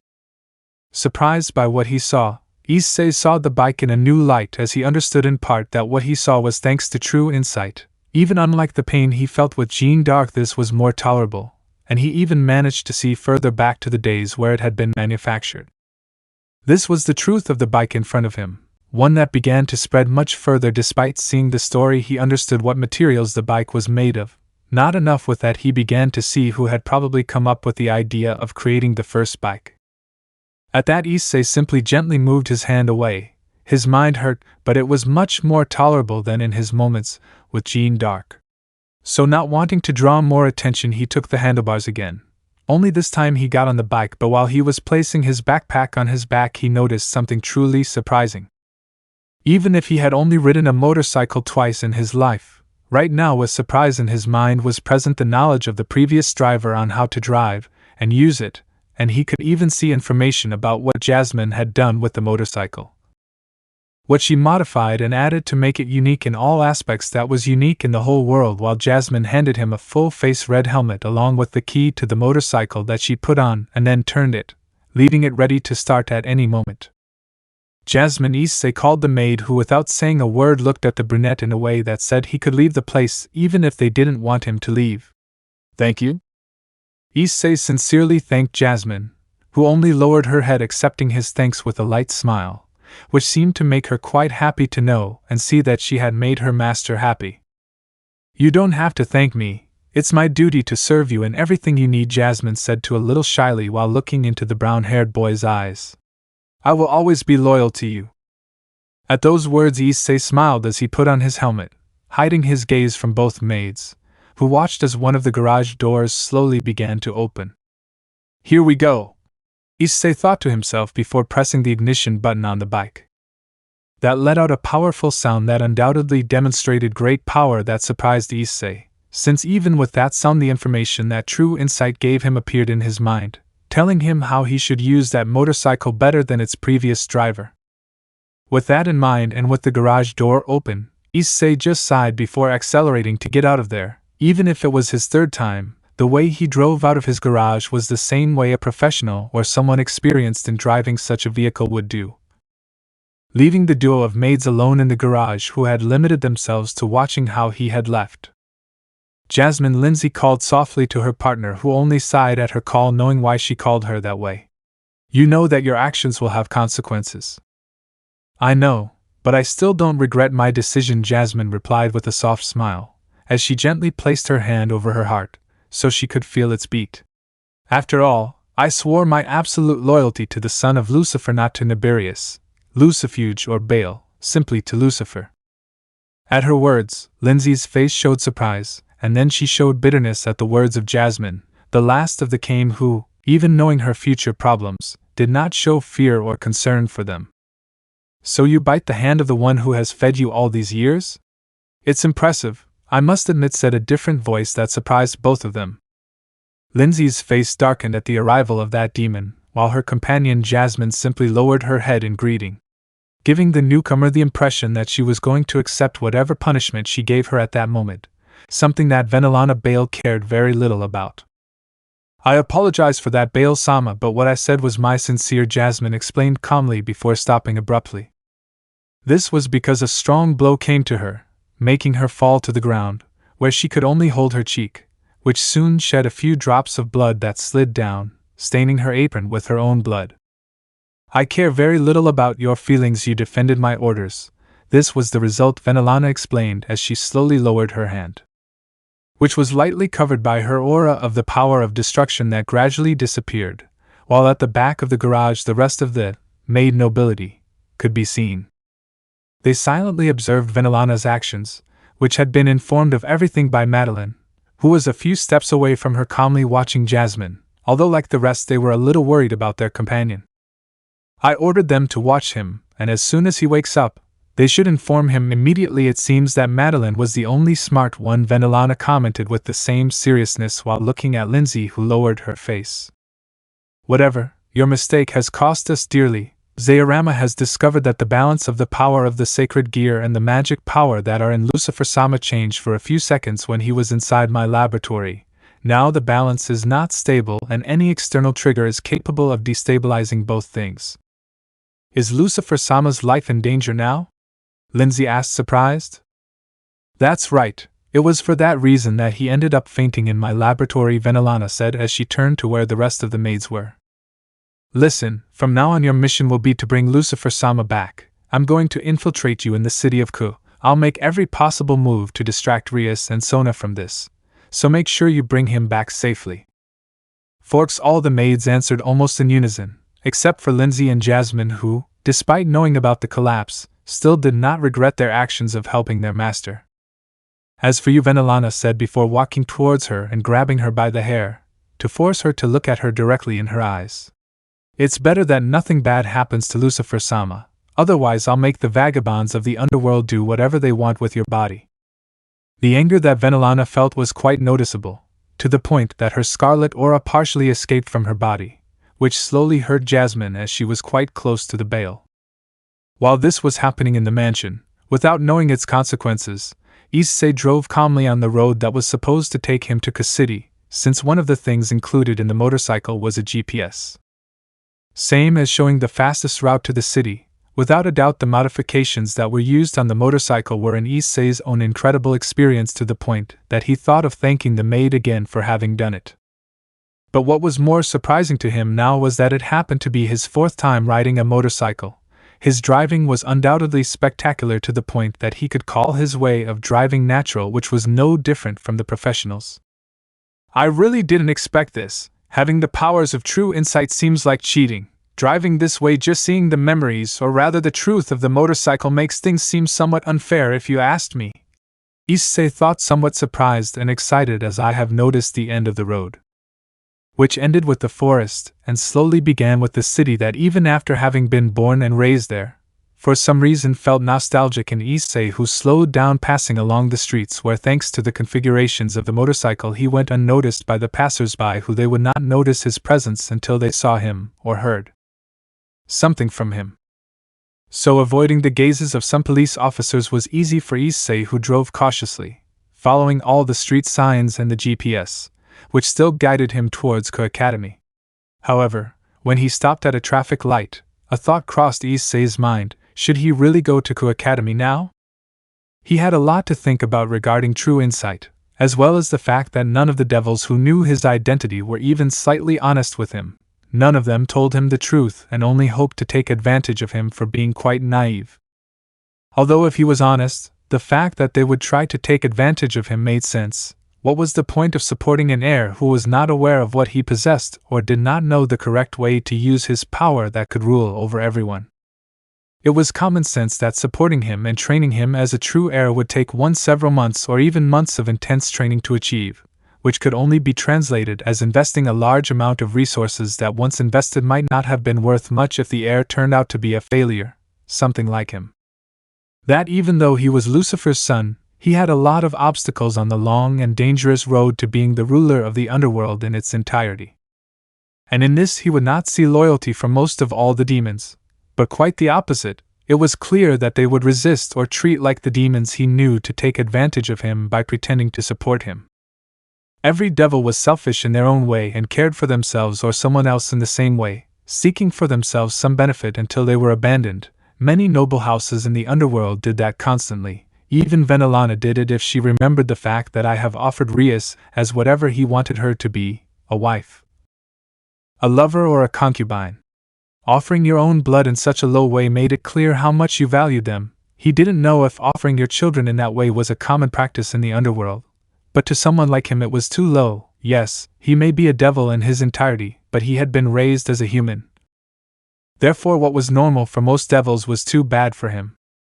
Issei's train of thought was going in a direction that he wasn't even able to see. On that street where he was waiting for the light to turn green, he was seriously considering escaping from all this. He knew that at some point they would find him, but the mere idea that he could be free even for a few hours was in itself quite tempting. I really feel like a bird that's been caged, Issei thought as the traffic light turned green. Accelerating slightly, the bike moved down the street, waiting for his decision on which direction to take now. He could go to Ka Academy and think about it there, but with the possible questions from his friends as well as teachers about why he was missing, he felt it would be more overwhelming. Going to his house in Ka would not be a good idea either, since it would be the first place they would look for him. He had to think about what to do, but he was unable to do it because of the great stress in his mind, which somehow told him at that precise moment to concentrate on the road. And as he did so at that moment, he felt the surroundings stop for a few seconds, where the wind lightly blew a current of air on his back, giving a rare feeling of calm that lightened his mind from all the negative thoughts he had inside. This feeling was soft as well as gentle, giving Issei the place where he should go to think about everything he had to do now. Calmly accelerating the bike, he prepared to take the correct street to go to that place. But it was in those few seconds that his gaze went from being hidden in his helmet. He met that of someone else who was standing on the side of the street watching. The girl's kind look made the brunette's concern decrease greatly in those few seconds, to the point that he forgot why he was worried. With that, he even forgot that he was a demon or heir and even that he had been used. The calm he felt surprised him, but at the same time his feelings returned after the motorcycle advanced for a few more meters, to which the meeting between their eyes without haste was broken. For Issei, the few seconds in which his gaze met the young woman's felt like an eternity that was too comfortable to be true, to the point that he stopped his bike. Not because he surprised him too much, but because inside him a strange feeling surfaced. If he had to describe it, it would be the same as he felt when Rias made him see the truth about what she felt about all the years he lived with him. Heredero. A feeling of peace, calm, confidence and more swirled inside him instantly, as if it was something that had already been a part of him at some point, and now it was back after many years. This feeling calmed him and told him in its own way that everything would be okay, that in the future he would no longer feel this way. That soon he would be able to be free from the large amount of worries that his subjects had put on him. Before this whirlwind of emotions, Issei turned slightly, trying to see if that girl was still there or had already left. He felt his heart going 1,000 times a second, as if he was afraid of not finding her there. But to his surprise, the young woman was still standing there, in the same place where their eyes met for a few seconds before. Now they had met again. Watching him with surprise as well as curiosity, her cheeks blushed a little when unconsciously Issei's hands charged with removing her helmet, revealing her still surprised face to the young woman, who in the same unconscious way began to approach Issei, who remained in place with his heart beating 1,000 times a second. With each step she took towards him, the emotion and feelings she had increased rapidly, to the point that for both of them everything else around them disappeared. Neither the drivers nor the pedestrians gave a single glance to the encounter between Issei and that young woman, who was getting closer to the boy as if something was drawing her to her side unconsciously. And it didn't matter if someone could see them now or not, because if they did, they would be able to see in a terrifying way how a black aura was filtering from Issei to advance towards the young woman, who without knowing or sensing it was absorbing all that black aura inside her body. Without knowing either that she was not the only one to whom that happened. Far from there, Issei's aura had traveled at high speed to Ku Academy, going through all the walls until it reached a person, or rather until it reached a devil whom Issei already knew, Rias. Which is that young woman was not aware of it, of how that black aura was going in large quantities, entering their bodies, changing several things that without the slightest doubt they would not notice until they came into direct contact with the brown-haired man who expelled that aura.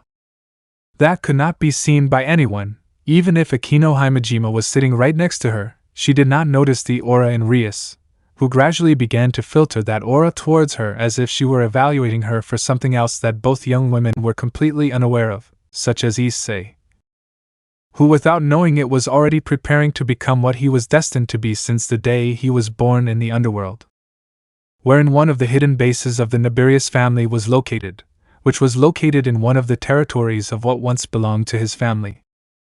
The withered and abandoned lands in that place made no one approach or think of going there because of the dangers and the enormous lifeless wasteland that in anyone's eyes would be nothing more than a useless territory. Unaware that deep within, buried several kilometers underground, was the semi-abandoned base of Zairama, which he had not visited for decades because that place was the one that guarded the 12 beings created by the power of Issei. The 12 Mailbreak were hidden there since their creation, sealed with something truly powerful. All the Mailbracks were in a deep sleep from which, despite being powerful, they could not wake up unless someone did it for them by weakening their seal.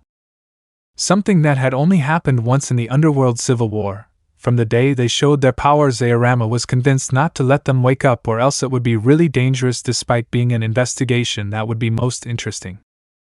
He understood that it was stupid to let them wake up. They were all beings who longed to destroy everything in their path without compassion. Even if it was possible to talk to them, you would never have a chance to make them change. It was for this reason that they were here, in an abandoned base that no one could find besides Zairama, who, despite knowing that these 12 were the creation of Issei's power, had no single intention of making the 12 meet Issei at some point. He didn't know what would happen, and he didn't want to find out. For that reason he had decided to ignore that this place existed in the underworld, a serious mistake. Because in the deepest and most hidden room of the base where the 12 statues of the Mailbreak were sealed in a deep sleep. Such a place would normally be in great darkness, where even the vision and senses of a pure demon would be largely affected by the environment. The suffocating aura as power coming out of the statues would drive many crazy who did not have the mental strength to resist item.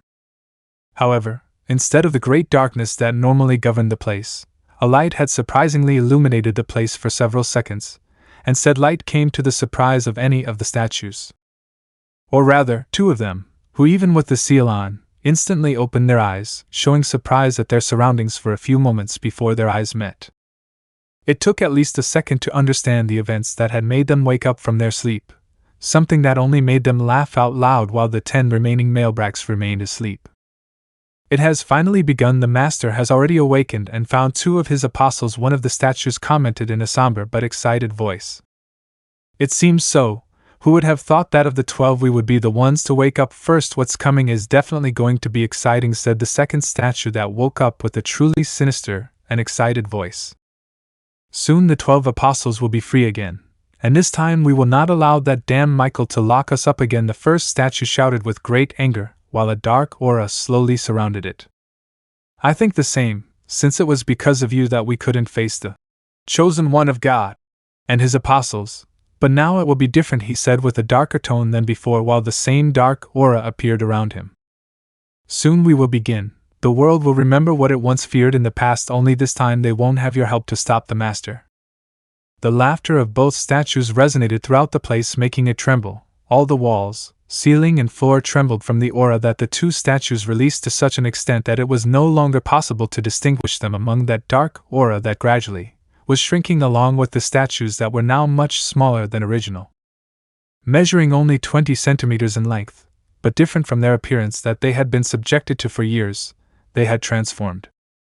The first of the 2 statues had a shape similar to a dragon, which had many eyes on its neck and wings that gave everyone a feeling of danger, while the second statue had taken a strange form of a praying saint, but what made one strange was the figure or figures of skeletal hands coming out of the saint's back or from between her robes.